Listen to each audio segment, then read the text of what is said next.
ಕೆಲವು ದಾಖಲೆಗಳಲ್ಲಿ ವೇಣುಪುರ ಅಂತ ಹೇಳುವ ಹೆಸರು ಬರ್ತದೆ, ವಂಶಪುರ ಅಂತ ಹೇಳುವ ಹೆಸರು ಬರ್ತದೆ, ಶತಪರ್ವಪುರ ಅಂತ ಹೇಳುವ ಹೆಸರು ಕೂಡ ಬರ್ತದೆ. ಆರಂಭದಿಂದ ಈ ಊರಿಗೆ ಹೆಸರಿದ್ದದ್ದು ಬಿದಿರೆ ಅಂತ ಹೇಳಿ. ಮೂಡುಬಿದಿರೆ ಅಂತ ಹೇಳುವಂತಹದ್ದು ಅದು ಸಸ್ಯವಾಚಿಯಾದಂಥ ಪದ. ಜೈನ ಕಾಶಿ ಅಂತ ಹೇಳುವಂಥ ಒಂದು ರೆಫರೆನ್ಸ್ ನಮಗೆ ಯಾವ ದಾಖಲೆಯಲ್ಲಿಯೂ ಕಾಣೋದಿಲ್ಲ. ಈ 18 ಕೆರೆಗಳ ಪೈಕಿಯಲ್ಲಿ ಸುಮಾರು 9 ಕೆರೆಗಳು ಅದು ಮನುಷ್ಯರು ರಚನೆ ಮಾಡಿದಂಥ ಕೆರೆಗಳು. ಅತ್ಯಂತ ಹಳೆಯ ಒಂದು ದೇವಾಲಯ ಅಂತ ಕಾಣುವಂಥದ್ದು ಮೂಡುಬಿದಿರೆಯ ಗೌರಿ ದೇವಸ್ಥಾನ ಅಂತ ಅದನ್ನು ಹೇಳ್ತಾರೆ. ಅದಕ್ಕೆ ಸುಮಾರು 800 ವರ್ಷಕ್ಕಿಂತ ಹೆಚ್ಚಿನ ಇತಿಹಾಸ ಉಂಟು.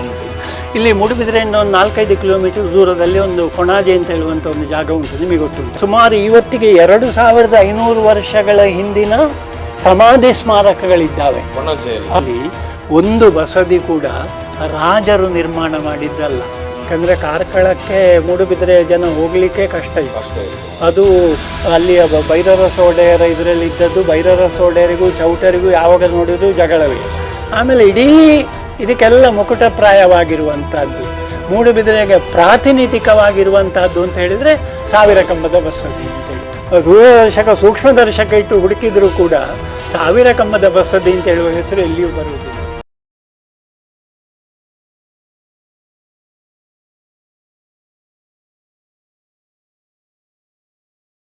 ಹಲೋ ಫ್ರೆಂಡ್ಸ್, ನಮ್ಮ ಮೂಡುಬಿದಿರೆ ಪಾಡ್ಕಾಸ್ಟ್ ಬೈ AJ ಇದಕ್ಕೆ ಸ್ವಾಗತವನ್ನು ಕೋರ್ತಿದ್ದೇವೆ. ನಿಮಗೆಲ್ಲರಿಗೂ ಈ ಕಾರ್ಯಕ್ರಮಕ್ಕೆ ವೆಲ್ಕಮ್ ಅನ್ನನ್ನು ಹೇಳ್ತಾ, ನಾನು ಅವತ್ತೇ ಹೇಳಿದಾಗೆ ನಮ್ಮ ಮೂಡುಬಿದಿರೆ ಪಾಡ್ಕಾಸ್ಟ್ ಯಾಕೆ ನಾವು ಸ್ಟಾರ್ಟ್ ಮಾಡಿದ್ದೆವು ಅಂತ ಹೇಳಿದರೆ, ನಮ್ಮ ಮೂಡುಬಿದಿರೆಯ ತುಂಬ ಹಿಡನ್ ಜೆಮ್ಸ್ಗಳು ಮೂಡುಬಿದಿರೆಯಲ್ಲಿದ್ದಾರೆ.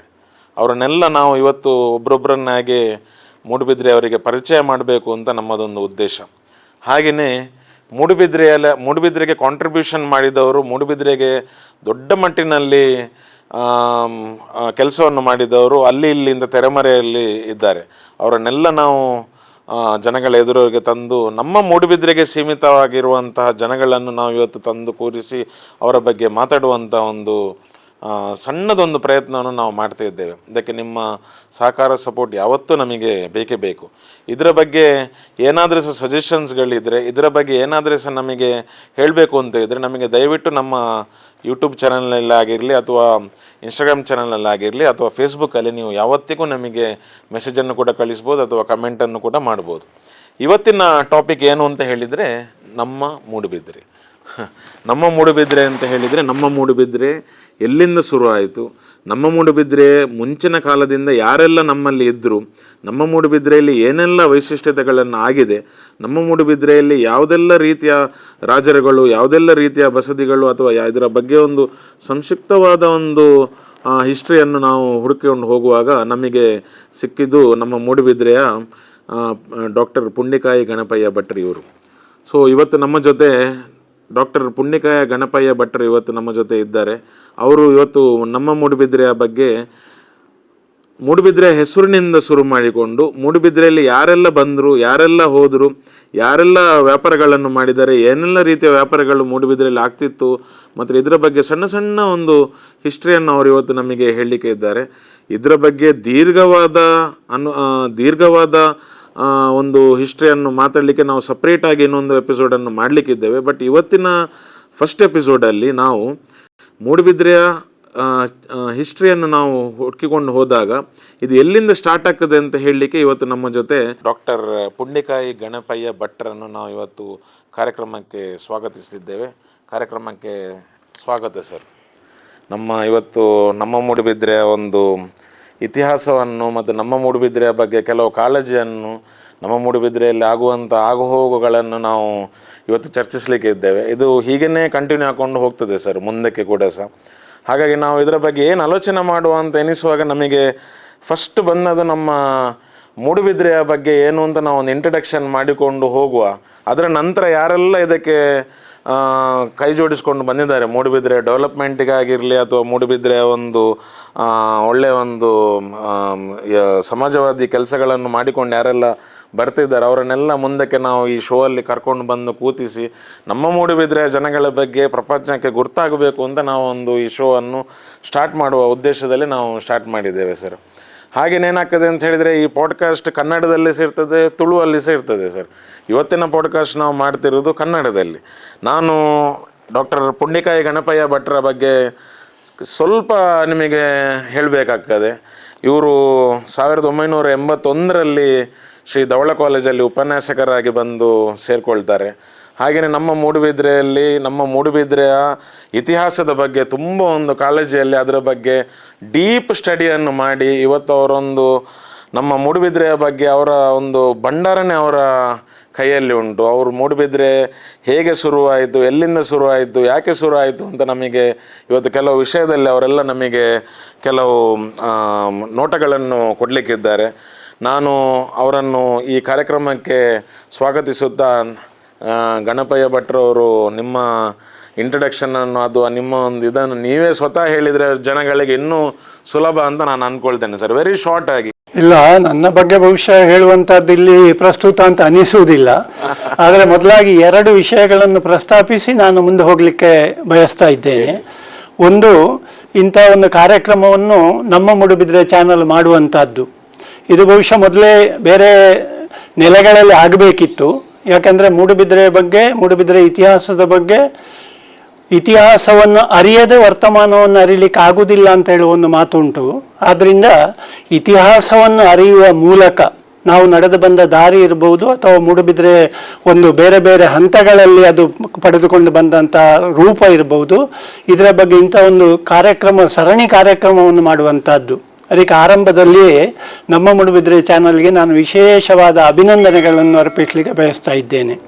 ಇನ್ನು 2ನೇ ಒಂದು ವಿಷಯ ಪ್ರಸ್ತಾಪ ಅಂತ ಹೇಳಿದರೆ, ಈ ಮೂಡುಬಿದ್ರೆ ಇತಿಹಾಸ ಅಂತ ಹೇಳಿದರೆ ಬಹಳ ವಿಸ್ತಾರವಾದ ವಿಷಯ.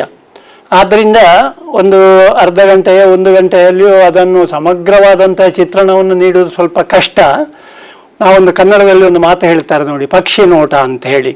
ಅಂದರೆ ಒಂದು ಆಕಾಶದಿಂದ ನಮಗೆ ಒಂದು ಊರಿನ ಮೇಲೆ ಹೋದಾಗ ಏನು ದೃಶ್ಯ ಕಾಣಬಹುದು, ಬಹುಶಃ ಈಗ ನಾವು ಅದನ್ನು ಬೇರೆ ರೀತಿಯಲ್ಲಿ ಹೇಳಬಹುದೇನೋ ಗೊತ್ತಿಲ್ಲ ನನಗೆ, ಡ್ರೋನ್ನಲ್ಲಿ ನೋಡಿದ ಹಾಗೆ. ಅದು ಸಮಗ್ರವಾದಂಥ ಇತಿಹಾಸವನ್ನು ಇಲ್ಲಿ ಹೇಳಲಿಕ್ಕೆ ಒಂದು ಪರಿಚಯಾತ್ಮಕವಾದ ರೀತಿಯಲ್ಲಿ ಮಾತ್ರ ನಾನು ಹೇಳಲಿಕ್ಕೆ ಸಾಧ್ಯ ಅಂತ ಹೇಳುವ ನನ್ನ ಮಿತಿಯನ್ನು ಕೂಡ ಹೇಳ್ತಾ ಈ ಕಾರ್ಯಕ್ರಮವನ್ನು ನೀವು ಆರಂಭ ಮಾಡಬೇಕು, ಪ್ರಶ್ನೆಗಳ ಮೂಲಕ ಅಥವಾ ಸಂವಾದದ ಮೂಲಕ ಅಂತ ಪ್ರಶ್ನಿಸಬೇಡ. ನಾವು ಮೂಡುಬಿದ್ರೆಯ ಬಗ್ಗೆ ಏನು ಅಂತ ನಾವು ಅದನ್ನು ಮಾತಾಡಿಕೊಂಡು ಹೋಗುವ. ನೀವು ಹೇಳಿದ ರೀತಿ ತುಂಬಾ ಚೆನ್ನಾಗಿ ಅನಿಸಿತು ನನಗೆ. ಯಾಕೆ ಹೇಳಿದ್ರೆ, ಪಕ್ಷಿ ಯಾವಾಗ ಮೇಲೆಯಿಂದ ಹಾರುವಾಗ ಹೇಗೆ ನಮ್ಮ ಮೂಡುಬಿದ್ರೆ ನೋಟ ನಮಗೆ ಕಾಣ್ತದ, ಅದು ಯಾವ ರೀತಿಯಲ್ಲಿ ಕಾಣ್ತದೆ ಅಂತ ಹೇಳುವುದು ಇಂಪಾರ್ಟೆಂಟ್ ಅಲ್ಲ, ಅದು ಯಾವ ರೀತಿಯಲ್ಲಿ ಅದನ್ನು ಬಿಂಬಿಸ್ತದೆ ಅಂತ ಹೇಳುವಂಥ ವಿಷಯ ಯಾವಾಗಲೂ ಸಹ ಇಂಪಾರ್ಟೆಂಟ್ ಆಗಿರ್ತದೆ. ಹಾಗೆಯೇ ಇವತ್ತಿನ ಟಾಪಿಕ್ ಕೂಡ ನೀವು ಹೇಗೆ ಅದನ್ನು ಹೇಳ್ತೀರಾ, ಅದು ಮುಗಿಸ್ಲಿಕ್ಕೆ ನಮಗೆ ಇನ್ನೊಂದು 10-15 ಶೋಗಳನ್ನು ಮಾಡಬೇಕಾದಿತ್ತು. ಆದರೆ ಸಣ್ಣ ಮಟ್ಟದಲ್ಲಿ ಅದನ್ನು ಹೇಗೆ ಒಂದು ಇವತ್ತಿನ ಯುವ ಪೀಳಿಗೆಗಳಿಗೆ ನಮ್ಮ ಮೂಡುಬಿದ್ರೆ ಹೇಗೆ ಇತ್ತು ಮುಂಚೆ, ಅದನ್ನು ಹೇಗೆ ನಾವು ಅದನ್ನು ಕಂಟಿನ್ಯೂಟಿ ಮಾಡಿಕೊಂಡು ಹೋಗಬೇಕು, ಇದೊಂದು ಹೇಗೆ ಡಾಕ್ಯುಮೆಂಟ್ ಆಗ್ತದೆ ಅಂತ ಹೇಳುವ ಒಂದು ವಿಷಯದಲ್ಲಿ ನಾವು ಇವತ್ತು ಈ ಕಾರ್ಯಕ್ರಮವನ್ನು ಶುರು ಮಾಡ್ತಿದ್ದೇವೆ ಸರ್. ಮೊದಲಿಗೆ ನಾನು ನಿಮ್ಮ ಹತ್ರ ಕೇಳುವಂಥದ್ದು ಏನು ಅಂತ ಹೇಳಿದರೆ, ಮೂಡುಬಿದ್ರೆ ಅಂತ ಹೇಳಿದ ಕೂಡಲೇ ಒಂದು ಜನರಲ್ಲಿ ತುಂಬ ಒಂದು ಕನ್ಫ್ಯೂಷನ್. ಮೂಡುಬಿದ್ರೆ ಅಂತ ಹೇಳಿದರೆ 18 ಬಸದಿಗಳು, ಜೈನಕಾಶಿ ಮೂಡುಬಿದ್ರೆ, ಹಾಗೆಯೇ 18 ಕೆರೆ ಇತ್ತು. ಮತ್ತು ಮೂಡುಬಿದ್ರೆ ಅಂತ ಹೇಳುವ ಒಂದು ಹೆಸರು ಹೇಗೆ ಬಂತು ಅಂತ ಹೇಳುವ ಒಂದು ವಿಚಾರ ನೀವು ಹೇಳುವುದು ಅಂತಾದರೆ ಅದಕ್ಕೆ ಹೇಗೆ ಇದು ಮಾಡ್ತೀರಿ ಸರ್? ಮೂಡುಬಿದ್ರೆ ಬಹುಶಃ ಯಾವೊಬ್ಬ ವ್ಯಕ್ತಿ ಇರ್ಬೋದು, ಒಂದು ಊರು ಇರ್ಬೋದು, ಅದರ ಪರಿಚಯವನ್ನು ನಾವು ಆರಂಭ ಮಾಡೋದು ಹೆಸರಿನ ಮೂಲಕ. ಈ ಮೂಡುಬಿದ್ರೆಯ ಹೆಸರಿನ ಬಗ್ಗೆ ಸಾಕಷ್ಟು ಗೊಂದಲ ಇರುವುದು ಎಲ್ಲರಿಗೂ ಗೊತ್ತುಂಟು. ಬೇರೆ ಬೇರೆ ರೀತಿಯಲ್ಲಿ ಮೂಡುಬಿದ್ರೆಯನ್ನು ಗುರುತಿಸುವಂಥ ಪ್ರಯತ್ನ ಬಹಳ ಕಾಲದಿಂದ ನಡೆಯುತ್ತಾ ಉಂಟು. ಬಹಳ ಮಂದಿ ಏನು ಹೇಳ್ತಾರೆ ಅಂತ ಹೇಳಿದರೆ, ಇದಕ್ಕೆ ಮೊದಲು ವೇಣುಪುರ ಅಂತ ಹೇಳುವ ಹೆಸರಿತ್ತು, ಆಮೇಲೆ ಮೂಡುಬಿದ್ರೆ ಅಂತ ಹೇಳುವ ಹೆಸರು ಬಂತು ಅಂತ ಹೇಳುವಂಥ ಒಂದು ಮಾತನ್ನು ಹೇಳುವುದನ್ನು ನಾನು ಕೇಳಿದ್ದೇನೆ. ಆದರೆ ಇಲ್ಲಿ ನಾನೊಂದು ವಿಷಯವನ್ನು ಸ್ಪಷ್ಟ ಮಾಡಬೇಕೇನು ಅಂತ ಹೇಳಿದರೆ, ಆರಂಭದಿಂದ ಈ ಊರಿಗೆ ಹೆಸರಿದ್ದದ್ದು ಬಿದಿರೆ ಅಂತ ಹೇಳಿ. ಹೌದು, ಸುಮಾರು 820 ವರ್ಷಗಳ ಹಿಂದಿನ 1205ನೇ ಇಸವಿಯ ಒಂದು ಶಾಸನ ದಾಖಲೆ ಇದೆ. ಅಲ್ಲಿ ಪ್ರಥಮವಾಗಿ ನಮಗೆ ಈ ಊರಿನ ಹೆಸರು ಬಿದಿರೆ ಅಂತ ಹೇಳುವಂಥ ಹೆಸರು ಕಂಡು ಬರ್ತದೆ. ಹೌದು. ಆಮೇಲೆ ನಮಗೆ ಸುಮಾರು 1397ನೇ ಇಸವಿ, ಸ್ವಲ್ಪ ಇತಿಹಾಸದ ವಿದ್ಯಾರ್ಥಿ ಆದ್ದರಿಂದ ಕೆಲವು ಇಸವಿಗಳು ಬರಬಹುದು, 1397ನೇ ಇಸವಿಗೆ ಬರುವಾಗ ನಮಗೆ ಮೂಡುಬಿದ್ರೆ ಅಂತ ಹೇಳುವಂಥ ಹೆಸರು ಬಂದದ್ದು ನಮಗೆ ಗೊತ್ತಾಗ್ತದೆ. ಆಮೇಲೆ ಸುಮಾರು 1430ನೇ ಇಸವಿಯ ನಂತರ ಕೆಲವು ದಾಖಲೆಗಳಲ್ಲಿ ವೇಣುಪುರ ಅಂತ ಹೇಳುವ ಹೆಸರು ಬರ್ತದೆ, ವಂಶಪುರ ಅಂತ ಹೇಳುವ ಹೆಸರು ಬರ್ತದೆ, ಶತಪರ್ವಪುರ ಅಂತ ಹೇಳುವ ಹೆಸರು ಕೂಡ ಬರ್ತದೆ. ಇಲ್ಲಿ ಒಂದು ಮಾತನ್ನು ನಾನು ಸ್ಪಷ್ಟಪಡಿಸಬೇಕು. ಆರಂಭದಿತ್ತ ಅಥವಾ ನಿಜವಾದ ಈ ಊರಿನ ಹೆಸರು ಅಂತ ಹೇಳಿದರೆ ಬಿದಿರೆ. ಇದು ಮೂಡು ದಿಕ್ಕಿನಲ್ಲಿ, ಸಮುದ್ರಕ್ಕಿಂತ ಮೂಡು ದಿಕ್ಕಿನಲ್ಲಿರುವ ಕಾರಣ ಇದನ್ನು ಮೂಡುಬಿದಿರೆ ಅಂತ ಹೇಳುವ ಹೆಸರಿಂದ ಗುರುತಿಸಿದರು. ಇನ್ನು ವೇಣುಪುರ, ವಂಶಪುರ ಇದೆಲ್ಲ ಉಂಟಲ್ಲ, ಇದನ್ನು ನಾವು ಸ್ಥಳನಾಮದ ಅಧ್ಯಯನ ಮಾಡುವಾಗ ಅದನ್ನು ಪಂಡಿತ ನಿಷ್ಪತ್ತಿ ಅಂತ ಕರೆಯುತ್ತೇವೆ. ಅಂದರೆ ವಿದ್ವಾಂಸರು, ಪಂಡಿತರು ಅವರಿಗೆ ಅವರ ದೃಷ್ಟಿಯಲ್ಲಿ ಅಥವಾ ಅವರಿಗೆ ಕಂಡ ರೀತಿಯಲ್ಲಿ ಸಂಸ್ಕೃತೀಕರಿಸಿ, ಸಂಸ್ಕೃತಿಯಿಂದ ಕಲ್ಚರ್ ಅಂತ ಹೇಳಿಲ್ಲ, ಸಂಸ್ಕೃತ ಭಾಷೆಗೆ ಅದನ್ನು ಅನುವಾದ ಮಾಡಿ ಹೇಳುವಂತಹ ಒಂದು ಪ್ರಯತ್ನ ಮಾಡೋದು. ವಂಶ ಅಂತ ಹೇಳಿದರೂ ಬಿದಿರು ಅಂತಲೇ, ವೇಣು ಅಂತ ಹೇಳಿದರೂ ಬಿದಿರು ಅಂತಲೇ, ಶತಪರ್ವ ಅಂತ ಹೇಳಿದರೆ 100 ಗಂಟುಗಳಿರುವಂತಹ ಒಂದು ವಸ್ತು ಅಂತೇಳಿ, ಅದು ಕೂಡ ಬಿದಿರೆ. ಅಂದರೆ ಅರ್ಥ ಎಲ್ಲ ಬಿದಿರೆ ಅಂತೇಳಿ, ಆದರೆ ಸಂಸ್ಕೃತದಲ್ಲಿ ಹೇಳುವಂಥ ಒಂದು ಪ್ರಯತ್ನ ನಡೆದಿದೆ. ಇದು ನಮ್ಮ ಜಿಲ್ಲೆಯಲ್ಲಿ ಅಲ್ಲ, ಇಡೀ ಕರ್ನಾಟಕದಲ್ಲಿ ಅನೇಕ ಹೆಸರುಗಳನ್ನು, ಮೂಲ ಹೆಸರುಗಳನ್ನು ಸಂಸ್ಕೃತಕ್ಕೆ ಭಾಷಾಂತರಿಸಿ ಹೇಳುವಂಥ ಒಂದು ಕ್ರಮ ಇದ್ದದ್ದನ್ನು ನಾವು ಕಾಣುತ್ತೇವೆ. ಉದಾಹರಣೆಗೆ ಉಡುಪಿ ಇರಬಹುದು, ಅದನ್ನು ರಜತ ಪೀಠಪುರ ಅಂತ ಹೇಳುವುದು, ಅಥವಾ ಬಾಳೆಕುದುರು ಅಂತ ದ್ವೀಪ ಉಂಟು, ಅದನ್ನು ರಂಭಾ ದ್ವೀಪ ಅಂತ ಹೇಳುವುದು, ಅಥವಾ ವಿಟ್ಲ ಅಂತ ಊರು ಉಂಟು, ಇಷ್ಟಕಾಪುರ ಅಂತ ಹೇಳುವುದು. ಹೀಗೆ ಅನೇಕ ಊರಿನ ಮೂಲ ಹೆಸರುಗಳನ್ನು ಸಂಸ್ಕೃತದಲ್ಲಿ ಹೇಳುವಂಥ ಒಂದು ಪ್ರಯತ್ನ ನಡೆದದ್ದನ್ನು ನಾವು ಕಾಣ್ತೇವೆ. ಆದರೆ ಈ ಮೂಡುಬಿದಿರೆ ಹೆಸರಿಗೆ ಬರುವಾಗ ನಾವು ಆಲೋಚನೆ ಮಾಡಬೇಕು, ಇದು ಮೂಲತಃ ಬಿದಿರೆ ಅಂತ ಹೇಳುವ ಹೆಸರು. ಬಿದಿರು ನಿಮಗೆಲ್ಲ ಗೊತ್ತಿರುವಂಥದ್ದು. ಆ ಬಿದಿರಿನ ಒಂದು ಇದು ಆಧಿಕ್ಯದಿಂದ, ಅಧಿಕವಾಗಿ ಈ ಪ್ರದೇಶದಲ್ಲಿ ಬಿದಿರಿನ ಇದ್ದದ್ರಿಂದ ಇದಕ್ಕೆ ಬಿದಿರೆ ಅಂತ ಹೇಳುವ ಹೆಸರು ಬಂತು. ಆಮೇಲೆ ಮೂಡುಬಿದಿರೆ ಅಂತ ಹೇಳಿ. ಆದ್ದರಿಂದ ನಾವು ಸ್ಪಷ್ಟಪಡಿಸಬೇಕು, ಮೂಡುಬಿದಿರೆ ಅಂತ ಹೇಳುವಂಥದ್ದು ಅದು ಸಸ್ಯವಾಚಿಯಾದಂಥ ಪದ, ಸಸ್ಯವನ್ನು ಸೂಚಿಸುವಂಥ ಪದ. ಅನೇಕ ನಮ್ಮ ತುಳುನಾಡಿನ ಎಲ್ಲ ಹೆಸರುಗಳು ಕೂಡ ಊರಿಂದ ನೀವು ನೋಡಿದರೆ ಅದು ಪ್ರಕೃತಿಗೆ ಸಂಬಂಧಪಟ್ಟ ಹೆಸರುಗಳು. ಸಸ್ಯದ ಹಿನ್ನೆಲೆಯಲ್ಲಿ, ಪ್ರಾಣಿಗಳ ಹಿನ್ನೆಲೆಯಲ್ಲಿ, ಕಲ್ಲು, ಗುಡ್ಡ, ನದಿ, ಇದರ ಹಿನ್ನೆಲೆಯಲ್ಲಿ ಹುಟ್ಟಿಕೊಂಡಂಥ ಹೆಸರುಗಳು. ಆದ್ದರಿಂದ ಇದರ ಹಿನ್ನೆಲೆಯಲ್ಲಿ ನಾವು ಬಿದಿರೆ ಅಂತ ಹೇಳುವಂಥದ್ದು, ಮೂಡುಬಿದಿರೆ ಅಂತ ಹೇಳುವಂಥದ್ದು ಅದು ಮೂಲ ಹೆಸರು. ಅದು ಬಿದಿರಿನಿಂದ, ಬಿದಿರು ವ್ಯಾಪಕವಾಗಿ ಇಲ್ಲಿ ಬೆಳೆಯುತ್ತಿದ್ದರಿಂದ ಅದರ ಹಿನ್ನೆಲೆಯಲ್ಲಿ ಹೆಸರು ಬಂದಿದೆ ಅಂತ ಹೇಳುವುದನ್ನು ಆರಂಭದಲ್ಲಿ ನಾವು ಸ್ಪಷ್ಟಪಡಿಸಬೇಕಾಗ್ತದೆ. ನೀವು ಇಸುವಿಯನ್ನು ಹೇಳುವಾಗ ಆ ಇಸುವನ್ನು ನಾವು ಇಷ್ಟವರೆಗೆ ಕೇಳಲಿಲ್ಲ ಯಾರು ಕೂಡ, ಹೌದಲ್ವ ಹೇಳಿ? ಯಾರು ಕೂಡ ಆ ಇಸುವನ್ನು ಇಷ್ಟವರೆಗೆ ಕೇಳಿಲ್ಲ. ಅಷ್ಟು ಡೀಪಾಗಿ ನೀವು ಅದರ ಬಗ್ಗೆ ಸಂಶೋಧನೆ ಮಾಡಿದ್ದೀರಿ ಸರ್. ಮತ್ತು ಇನ್ನೊಂದು ನಾನು ಕೇಳುದು ನಿಮ್ಮ ಹತ್ರ, ಬಿದಿರು ಅಂತ ಈಗ ಏನು ನಮ್ಮ ಮೂಡುಬಿದಿರೆಯನ್ನು ಕರಿತಿದ್ದಾರೆ, ಮುಂಚೆ ಅಷ್ಟು ಬಿದಿರಿಲ್ಲಿ ಬೆಳೀತಿದ್ದದ್ದು ಎಲ್ಲಿಯಾದ್ರೂ ದಾಖಲೆಗಳಲ್ಲಿ ಉಂಟಾ ಸರ್? ಇಲ್ಲ, ದಾಖಲೆಗಳೇನು ಕಾಣುವುದಿಲ್ಲ. ಯಾಕಂದ್ರೆ ಅದು ಸಾಮಾನ್ಯರಿಗೆ ಪ್ರತಿಯೊಂದು ಕೂಡ ಆಶ್ಚರ್ಯ ನೋಡಿ ಒಂದು ಕಾಲದಲ್ಲಿ. ಅದು ಆ ಕಾಲದಲ್ಲಿ ಏನಾಗಿತ್ತು ಅಂತ ನಮಗೆ ನೋಡ್ಲಿಕ್ಕೆ ಇಲ್ಲ. ಅದು ಅಂದ್ರೆ ಯಾರೋ ಕನ್ನಡ ಪಂಡಿತರೋ ಸಂಸ್ಕೃತ ಪಂಡಿತರೋ ಒಂದು ಊರಿಗೆ ಹೆಸರಿಡುವುದಲ್ಲ, ಆ ಊರಿನ ಜನ ಊರಿಗೆ ಹೆಸರಿಡುವುದು, ಅಥವಾ ಇನ್ನೊಂದು ಊರಿನ ಜನ ಈ ಊರಿಗೆ ಹೆಸರಿಡುವುದು. ಯಾಕೆ ಹೇಳಿದ್ರೆ ಈಗ ನಾವು ಬಿದಿರನ್ನು ಮೂಡುಬಿದಿರೆಯಲ್ಲಿ ಎಲ್ಲಿ ನೋಡ್ಲಿಕ್ಕೆ ಸಿಗುವುದಿಲ್ಲ. ಹೇಳಿದ್ರೆ ಕಡ್ಲೆಕೆರೆಗೆ ಹೋಗ್ಬೇಕು. ಹೌದೌದು. ಅದೀಗ ಅಂದ್ರೆ ಡಾಕ್ಟರ್ ಸೋಮ್ಸ್ ಅಂತೇಳಿ ಅವರಿಗೆ ಹೆಸರಿಗೆ ಅನುಗುಣವಾಗಿ ಒಂದು ಇದು ಬೇಕು ಅಂತ ಹೇಳುವ ಹಿನ್ನೆಲೆಯಲ್ಲಿ ಅವರು ಬೆಳೆಸಿದಂತ, ಅದಕ್ಕೆ ಮಹತ್ವವನ್ನು ಫಾರೆಸ್ಟ್ ಡಿಪಾರ್ಟ್ಮೆಂಟ್ ನವರು ಕಂಟಿನ್ಯೂ ಮಾಡ್ತಾರೆ ನಮ್ಮ ಕಡ್ಲೆಗೆ. ಸೊ ನಮಗೆ ಬಿದಿರು ಎಲ್ಲಿ ಉಂಟು ಅಂತ ಹೇಳುವಂತ ಪ್ರಶ್ನೆ ಎಲ್ಲಿ ಕೂಡ ಇಲ್ಲ. ಬಿದಿರು ಅಂತ ಹೇಳುವಂತಹದ್ದು ಹೆಸರಿನಿಂದೇ ನಮಗೆ ಗೊತ್ತಾಗುತ್ತೆ. ಸೊ ಮೂಡು ದಿಕ್ಕಿನಲ್ಲಿ ಇರುವಂತ ಬಿದಿರುಗಳನ್ನು ನಾವು ಮೂಡುಬಿದಿರೆ ಅಂತ ಕರೆಯುವಂತ. ಅಲ್ಲ, ಬಿದಿರೆ ಮೂಡು ದಿಕ್ಕಿನಲ್ಲಿರುವಂತಹ ಬಿದಿರೆ, ಅದಕ್ಕೆ ನಾವು ಮೂಡುಬಿದಿರೆ ಅಂತ ಅದೊಂದು ಹೆಸರು ಬಂತ. ಹಾಗಾದ್ರೆ ನೀವು ಹೇಳುವ ರೀತಿಯಲ್ಲಿ ಮೂಡುಬಿದಿರೆ ಬಂದ ಹೆಸರು ಮೂಡು ದಿಕ್ಕಿನಲ್ಲಿ ಇರುವಂತ ಬಿದಿರುಗಳು ಇದ್ದರಿಂದ, ಸ್ಥಳಗಳಿದ್ದರಿಂದ ಅದನ್ನು ಮೂಡುಬಿದಿರೆ ಅಂತ ಹೇಳುವ. ಯಾಕೆ ಹೇಳಿದ್ರೆ ಸರ್, ನಾವು ಈ ಚಲನ ಶುರು ಮಾಡಿದ್ದೇ ಮೂಡುಬಿದಿರೆ ಅಂತ ಹೇಳುವ ಒಂದು ಸ್ಪೆಲ್ಲಿಂಗ್ ಅನ್ನು ಅಥವಾ ಅದನ್ನು ಬರೆಯುವಂತ ಒಂದು ವಿಷಯವನ್ನು ಸರಿ ಮಾಡಬೇಕು ಅಂತ ಹೇಳಿ ಈ ಚಾನಲ್ ಅನ್ನು ಶುರು ಮಾಡಿದ್ದು. ಹಂತ ಹಂತವಾಗಿ ನಾವು ಇಲ್ಲಿವರೆಗೆ ಬಂದು ತಲುಪಿದ್ದೇವೆ ಸರ್. ಸರಿ, ಹೀಗೇನೆ ನೋಡಿಕೊಂಡು ಹೋದ್ರೆ ಮೂಡುಬಿದಿರೆಯನ್ನು ಜೈನ ಕಾಶಿ ಮೂಡುಬಿದಿರೆ ಅಂತ ಕೂಡ ಕರೀತಾರೆ ಸರ್. ಇದ್ರ ಬಗ್ಗೆ ನೀವೇನು ಹೇಳ್ತೀರಿ ಸರ್? ಇದು ಯಾವಾಗ ಬಂತು? ಜೈನ ಕಾಶಿ ಮೂಡುಬಿದಿರೆ ಅಂತ ಯಾವಾಗ ಬಂತು? ಅಲ್ಲ, ಜೈನ ಕಾಶಿ ಅಂತ ಹೇಳುವಂತ ಒಂದು ರೆಫರೆನ್ಸ್ ನಮಗೆ ಯಾವ ದಾಖಲೆಯಲ್ಲಿಯೂ ಕಾಣುವುದಿಲ್ಲ. ಇದು ಜೈನ ಧರ್ಮದ ಒಂದು ಕೇಂದ್ರ ಆದ್ರಿಂದ ಕಾಲಕ್ರಮೇಣ ಆಡು ಮಾತಿನಲ್ಲಿ ಇದು ಜೈನ ಕಾಶಿ ಅಂತ ಬಂದದ್ದು. ಇದಕ್ಕೆ ಜೈನ ಕಾಶಿ ಅಂತ ಹೇಳಿ ದಾಖಲಿತವಾದಂತ ಹೆಸರು ನಮಗೆ ಎಲ್ಲಿಯೂ ಕಂಡು ಬರುವುದಿಲ್ಲ. ಹೌದೌದೌದು. 18 ಬಸ್ತಿಗಳು, 18 ಕೆರೆಗಳು, 18 ದೇವಸ್ಥಾನ ಇಲ್ಲಿ ಉಂಟು ಅಂತ ಕೆಲವು ಕಡೆ ನಾವು ನಮ್ಮ ಈಗದ್ದು ಟ್ರೆಂಡಿಂಗ್ ಅಲ್ಲಿ ಹೇಳುದು ಅಂತಾದ್ರೆ ಗೂಗಲ್ ಅಲ್ಲೆಲ್ಲ ನಾವು ನೋಡ್ತೇವೆ. ಇದರ ಬಗ್ಗೆ ನೀವು ಏನು ಹೇಳ್ತೀರಿ ಸರ್? ಇದರ ಬಗ್ಗೆ ಅದು ನಿಜವೂ ಹೌದು. 18 ಬಸದಿಗಳು ಬಹಳ ಸುಲಭ ಗುರುತಿಸಲಿಕ್ಕೆ. 18 ದೇವಾಲಯಗಳು ಕೂಡ ಬಹಳ ಕಷ್ಟ ಏನಿಲ್ಲ. ಬಹುಶಃ ಇವತ್ತು ನಾವು ಲೆಕ್ಕ ಹಾಕಿದರೆ ಹೊಸ್ತೊಂದೆರಡು ದೇವಾಲಯ ಬಂದದ್ದು, ಅದು ರಾಮ ಮಂದಿರ ಇರ್ಬೋದು, ಸತ್ಯನಾರಾಯಣ ದೇವಾಲಯ ಇರ್ಬೋದು. ಅದನ್ನು ಲೆಕ್ಕಕ್ಕೆ ತಗೊಂಡ್ರೆ ನಾವು 18ಕ್ಕಿಂತಲೂ ಹೆಚ್ಚು ದೇವಸ್ಥಾನಗಳಿದ್ದಾವೆ ಅಂತ ಹೇಳ್ಬೋದು. ಆಮೇಲೆ 18 ಕೆರೆಗಳು, ಇದರ ಬಗ್ಗೆ ಬಹಳ ಜನರಿಗೆ ಒಂದು ರೀತಿಯ ಗೊಂದಲ ಇತ್ತು.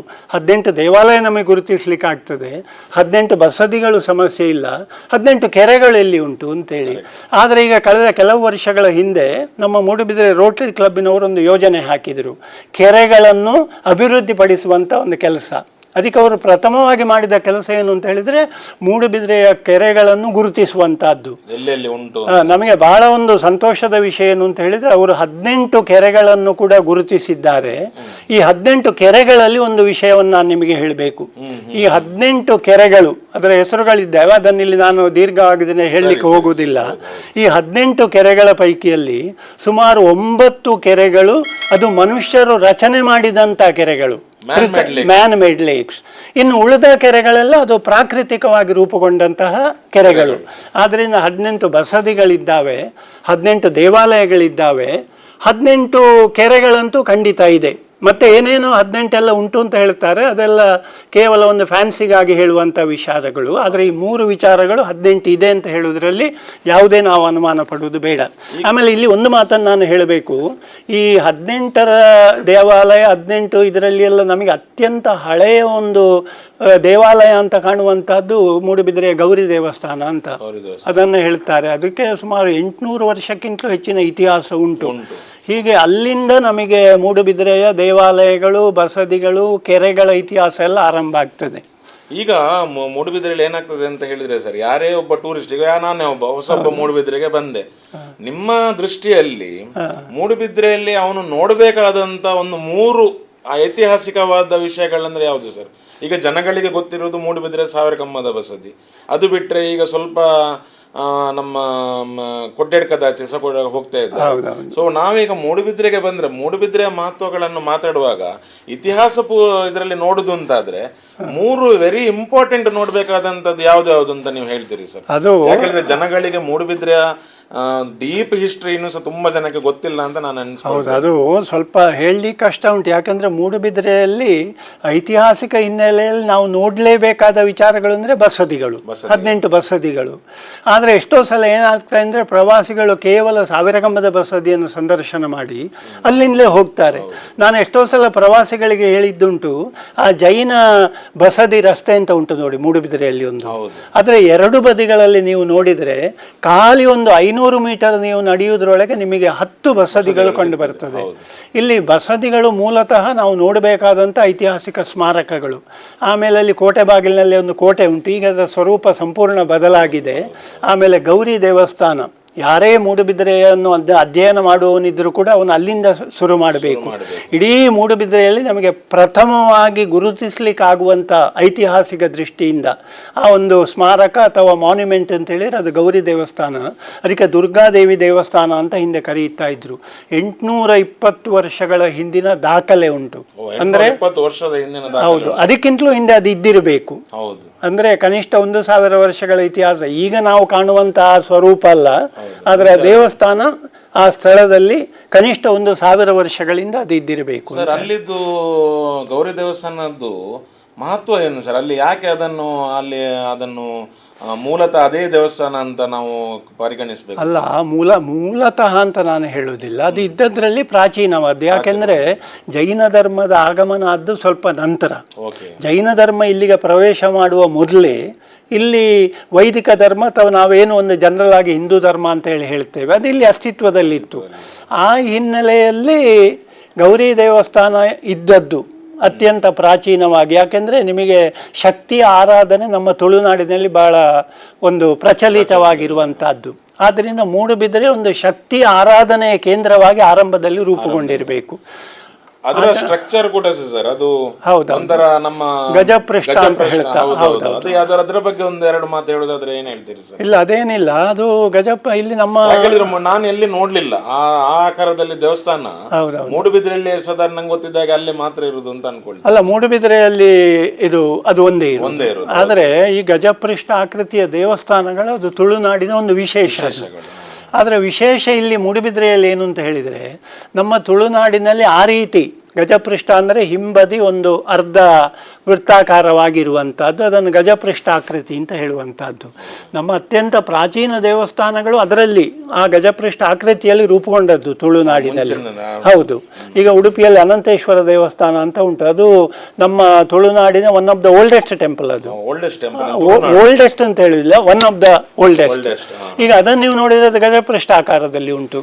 ಆದರೆ ಇಲ್ಲಿ ಒಂದು ವಿಶೇಷತೆ ಏನು ಅಂತ ಹೇಳಿದರೆ, ಶಿವನಿಗೆ ಸಂಬಂಧಪಟ್ಟ ಶೈವ ಹಿನ್ನೆಲೆ ಇರುವಂಥ ದೇವಸ್ಥಾನಗಳು ಮಾತ್ರ ಗಜಪೃಷ್ಠ ಆಕೃತಿಯಲ್ಲಿ ಉಂಟು, ವಿಷ್ಣುವಿನ ದೇವಸ್ಥಾನಗಳಿಲ್ಲ. ಇದು ಬಹಳ ಅಪರೂಪದಲ್ಲಿ ನಮಗೆ ಮೂಡುಬಿದಿರೆಯಲ್ಲಿ ಶಕ್ತಿ ದೇವಸ್ಥಾನ ದೇವಿಯದೇ, ಇದು ಕೂಡ ಶೈವನಿಗೆ ಸಂಬಂಧಪಟ್ಟದ್ದೇ, ಯಾಕೆಂದರೆ ಶಕ್ತಿ ಅಂತ ಹೇಳುವಂಥದ್ದು ಶಿವನ ಒಂದು ಭಾಗವೇ. ಅದೊಂದು ಅಪರೂಪದ ಒಂದು ದೇವಸ್ಥಾನ ಇಲ್ಲಿ ಅದದು. ಅದು ಗಜಪೃಷ್ಠ ಅಂತ ಹೇಳಿದ್ರೆ ಏನು ಸರ್ ಅದರ ಅರ್ಥ? ಗಜಪೃಷ್ಠ ಅಂದರೆ ಆನೆಯ ಬೆನ್ನು ಅಂತ ಹೇಳಿ, ಪೃಷ್ಠ ಅಂದರೆ ಬೆನ್ನಿನ ಹಿಂಭಾಗ, ಗಜ ಅಂದರೆ ಆನೆ, ಪಕ್ಕ ಮೇಲಿಂದ ನೋಡುವ ಒಂದು ಆನೆ ಆಕಾರದ ಬೆನ್ನಿನ ಆಕಾರದಲ್ಲಿ ಕಾಣುತ್ತದೆ ಅಂತ. ಈಗ ಮೂಡುಬಿದ್ರೆಯಲ್ಲಿ ನಾವು ಮೂಲತಃ ಈ ನಮ್ಮ ಏನು ಮುಂಚೆ ನಾವು ಏನು ಕಲ್ಲಿನ ಕೆತ್ತನೆಲ್ಲ ಬರಿತಿದ್ರಲ್ಲ ಸರ್, ಅದ್ರ ಹಿಸ್ಟ್ರಿಗಳನ್ನೆಲ್ಲ ಬರಿತಿದ್ರ, ಅಂತ ಹಿಸ್ಟ್ರಿಗಳು ನಮ್ಮ ಮೂಡುಬಿದ್ರೆಯಲ್ಲಿ ತುಂಬಾ ಇದೆಯಾ ಅಲ್ವಾ? ನಾವು ಅದನ್ನು ನೋಡ್ಬೇಕು ಅಂತ ಹೇಳೋದಾದ್ರೆ ಯಾವುದಿದೆ ಸರ್ ಪ್ರಾಮಿನೆನ್ಸ್ ಆಗುವಂತದ್ದು ಯಾವುದು? ನೋಡಿ, ಒಂದು ಅದು ಅರ್ಥ ನಮಗಂತ ಆಗುದಿಲ್ಲ, ತುಂಬಾ ಕಷ್ಟ. ಅಧ್ಯಯನ ಮಾಡುವವರು, ಯಾರೋ ಒಂದು ಅಧ್ಯಯನ ಮಾಡುವವರಿಗೆ ಹೆಲ್ಪ್ ಆಗುದು ಅಂತಾದ್ರೆ ಯಾವ್ದನ್ನ ಅವರೆಲ್ಲ ನೋಡ್ಬೇಕಾದದ್ದು ಸರ್? ಈಗ ಮೂಡುಬಿದಿರೆ ಇತಿಹಾಸ ಅಂತ ನಾವು ಇವತ್ತು ಮಾತಾಡ್ಲಿಕ್ಕೆ ಹೊರಟಿದ್ದೇವೆ. ಈ ಇತಿಹಾಸವನ್ನು ಯಾವ ಆಧಾರದಲ್ಲಿ ಮಾತಾಡುವುದು ಅಂತ ಬೇಕಲ್ಲ, ಅದಕ್ಕೆ ಹಿನ್ನೆಲೆ ಏನು, ಯಾವುದನ್ನು ನೀವು ಸೋರ್ಸ್ ಆಗಿ ಇಟ್ಟುಕೊಂಡು ಮಾತಾಡ್ತೀರಿ ಅಂತ ನೋಡಿದರೆ, ಮೂಡುಬಿದಿರೆ ಆ ದೃಷ್ಟಿಯಿಂದ ಈ ಇತಿಹಾಸದ ಆಧಾರಗಳು ಅಂತ ಕರೀತಾರೆ, ತುಂಬ ಇದ್ದಾವೆ ಇಲ್ಲಿ.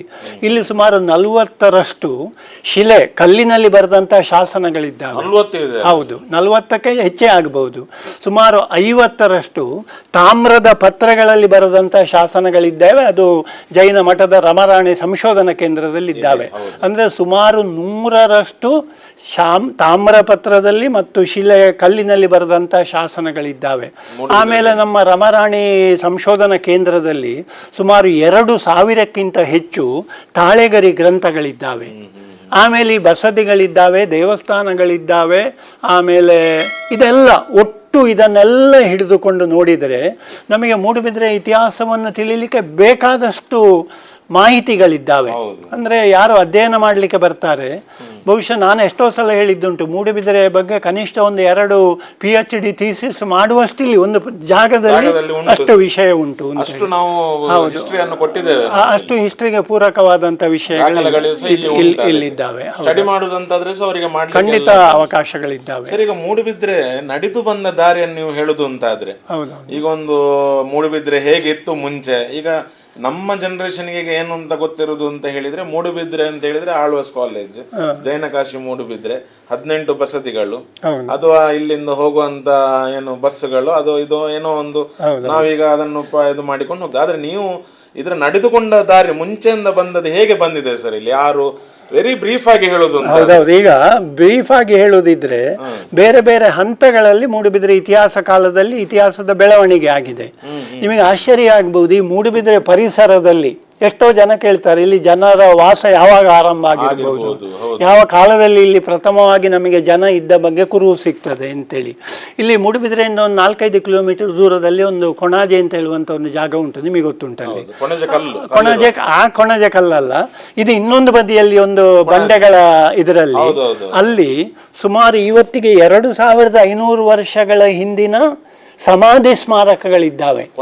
ಹೌದು, ಅದನ್ನು ಕಬ್ಬಿಣ ಯುಗದ ಜನರು ಅಂತ ಕರೀತಾರೆ. ಯಾಕಂದ್ರೆ ಅವರು ಕಬ್ಬಿಣವನ್ನು ಬಹಳವಾಗಿ ಉಪಯೋಗಿಸ್ತಾ ಇದ್ದಂತಹ ಕಾಲ, ಕಬ್ಬಿಣದ ಉಪಯೋಗವನ್ನು ಕಂಡುಕೊಂಡಂತಹ ಒಂದು ಸಮುದಾಯ ಅದು. ಆ ಜನರು ಮೂಡುಬಿದಿರೆ ಪರಿಸರದಲ್ಲಿ 2500 ವರ್ಷಗಳ ಹಿಂದೆ, ಅಂದರೆ ಕೊಣಾಜೆಯಲ್ಲಿದ್ದರು ಅಂತ ಹೇಳಿದ್ರೆ ಈ ಪ್ರದೇಶದಲ್ಲಿಯೂ ಇದ್ದಿರಬೇಕು ನೋಡಿ. ಅಷ್ಟು ಹಿಂದಕ್ಕೆ ನಮ್ಮ ಇತಿಹಾಸವನ್ನು ಕೊಂಡು ಹೋಗ್ಬೋದು. ಅದರ ನಂತರಕ್ಕೆ ನಾವು ಬಂದರೆ, ಆಳೂಪ ಅರಸರು ಅಂತ ತುಳುನಾಡನ್ನು ಆಳ್ತಾ ಇದ್ದರು. ಇಡೀ ತುಳುನಾಡನ್ನು ಸುಮಾರು 900 ವರ್ಷ ಅವರು ಆಳ್ವಿಕೆ ನಡೆಸಿದ್ದಾರೆ. ಅವರು ಮೂಡುಬಿದಿರೆ ಕೂಡ ಅವರ ಒಂದು ರಾಜ್ಯದ ಅಂಗವಾಗಿತ್ತು. ನಿಮಗೆ ಆಶ್ಚರ್ಯ ಕಾಣಬಹುದು, ಈ ಆಳೂಪರ 900 ವರ್ಷಗಳಲ್ಲಿ 4 ರಾಜಧಾನಿಗಳಿಂದ ಆಳ್ವಿಕೆ ಮಾಡಿದ್ದಾರೆ, ಬೇರೆ ಬೇರೆ ಸಂದರ್ಭಗಳಲ್ಲಿ, ಒಟ್ಟಿಗೆ ಅಲ್ಲ. ಆರಂಭದಲ್ಲಿ ಮಂಗಳೂರು ಅವರ ರಾಜಧಾನಿಯಾಗಿತ್ತು, ಆಮೇಲೆ ಉಡುಪಿ ಹತ್ರದ ಉದ್ಯಾವರ, ಆಮೇಲೆ ಬಾರ್ಕೂರು, ಕೊನೆಯಲ್ಲಿ ಇದು ನಾವು ಸಂತೋಷ ಪಡಬೇಕಾದಂಥ ವಿಷಯ. ಹೌದು, ಆಳುಪಾರಸರ ರಾಜಧಾನಿಯಾಗಿದ್ದದ್ದು ಮೂಡುಬಿದಿರೆ. ಹೌದು, ಯಾಕೆ ಅಂತ ಹೇಳಿದರೆ ಮೂಡುಬಿದಿರೆಯ ಒಂದು ಬಸದಿಯಲ್ಲಿ ಇರುವಂಥ ಒಂದು ಶಾಸನದಲ್ಲಿ ಒಂದು ಮಾತು ಬರ್ತದೆ. ಆಗ ಕುಲಶೇಖರ ಅಂತ ಹೇಳುವಂಥ ಒಬ್ಬ ಆಳುಪಾರಸ ಆಳ್ತಾ ಇದ್ದ. ಅವನು ಮೂಡುಬಿದಿರೆಯ ಜೈನ ಬಸದಿಯಲ್ಲಿ ಸಿಂಹಾಸನಾರೂಢನಾಗಿ ಕುಳಿತುಕೊಂಡು ಆಳ್ತಾ ಇದ್ದ ಅಂತೇಳಿ. ಅದು ಸಿಂಹಾಸನವೋ ರತ್ನಖಚಿತವೋ ಎಂಥದ್ದು ಗೊತ್ತಿಲ್ಲ. ಇದು ಏನು ಹೇಳ್ತದೆ ಅಂದರೆ, ಸುಮಾರು 14ನೇ ಶತಮಾನದ ಹೊತ್ತಿಗೆ ಬರುವಾಗ 1384 ಆ ಹೊತ್ತಿಗೆ ಬರುವಾಗ ಮೂಡುಬಿದಿರೆ ಅವರ ರಾಜಧಾನಿಯಾಗಿತ್ತು. ಅವರು ಬಾರ್ಕೂರಿನ ಮೇಲಿನವರ ಹತೋಟಿಯನ್ನು ಕಳ್ಕೊಂಡ್ರು. ಹೌದು, ಆದ್ದರಿಂದ ಆಳುಪರ ಕಾಲದಲ್ಲಿ ಇದು ತುಳುನಾಡಿನ ಒಂದು ಭಾಗವಾಗಿತ್ತು. ಆಮೇಲೆ ಇದು ಕೊನೆಯ ಹಂತದಲ್ಲಿ ಆಳುಪಾರಸರ ರಾಜಧಾನಿಯಾಗಿತ್ತು.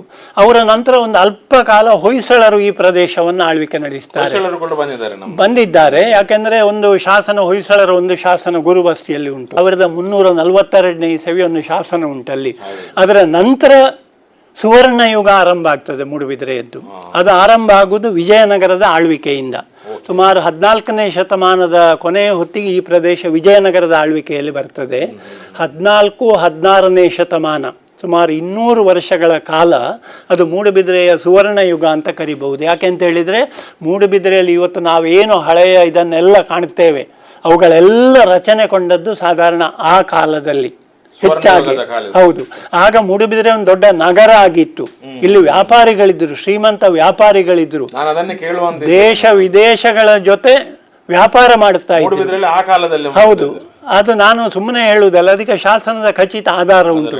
ಎಲ್ಲಿವರೆಗೆ ಅಂದರೆ, ಸಾವಿರಗಂಬದ ಬಸ್ತಿಯಲ್ಲಿರುವ ಒಂದು ಶಾಸನದಲ್ಲಿ ಮೂಡುಬಿದಿರೆಯಲ್ಲಿ ಚೈನಾ ದೇಶದ ಬಟ್ಟೆ, ಚೀನಾಂಬರ ವಿಕ್ರಯ ಕ್ರೈಕರಿಮ್ ಅಂತ ಬರ್ತದೆ. ಚೀನಾ ದೇಶದ ಬಟ್ಟೆಯನ್ನು ಇಲ್ಲಿಯ ಮಾರ್ಕೆಟ್ಗಳಲ್ಲಿ ಮಾರಾಟ ಮಾಡ್ತಾ ಇದ್ರು ಅಂತ. ಅಂದರೆ ಈಗಿನ ಮಾರ್ಕೆಟ್ಗಳ ಆ ಹಿನ್ನೆಲೆಯಲ್ಲಿ ಅಲ್ಲ, ಅಂದರೆ ಯಾವ ರೀತಿಯಲ್ಲಿ ಈ ಒಂದು ಪ್ರದೇಶ ಆ ಕಾಲದಲ್ಲಿ ವಿಜಯನಗರ ಕಾಲದಲ್ಲಿ ಒಂದು ವ್ಯಾಪಾರಿ ಕೇಂದ್ರವಾಗಿ, ಧಾರ್ಮಿಕ ಕೇಂದ್ರವಾಗಿ, ವಾಸ್ತುಶಿಲ್ಪದ ಒಂದು ಬೆಳವಣಿಗೆಯ ದೊಡ್ಡ ಕೇಂದ್ರ ಆಗಿ, ರಾಜಕೀಯ ಕೇಂದ್ರವಾಗಿ ಬೆಳೆದು ಬಂತು ಅಂತ. ಅದು ಸುವರ್ಣಯುಗ. ಆಮೇಲೆ ಸ್ವಲ್ಪ ಹಿನ್ನಡೆ ಬರ್ತದೆ, ಕೆಳದಿ ಅರಸರ ಆಳ್ವಿಕೆ ಬರ್ತದೆ, ಆಗ ಸ್ವಲ್ಪ ಹಿನ್ನಡೆ ಆಗ್ತದೆ.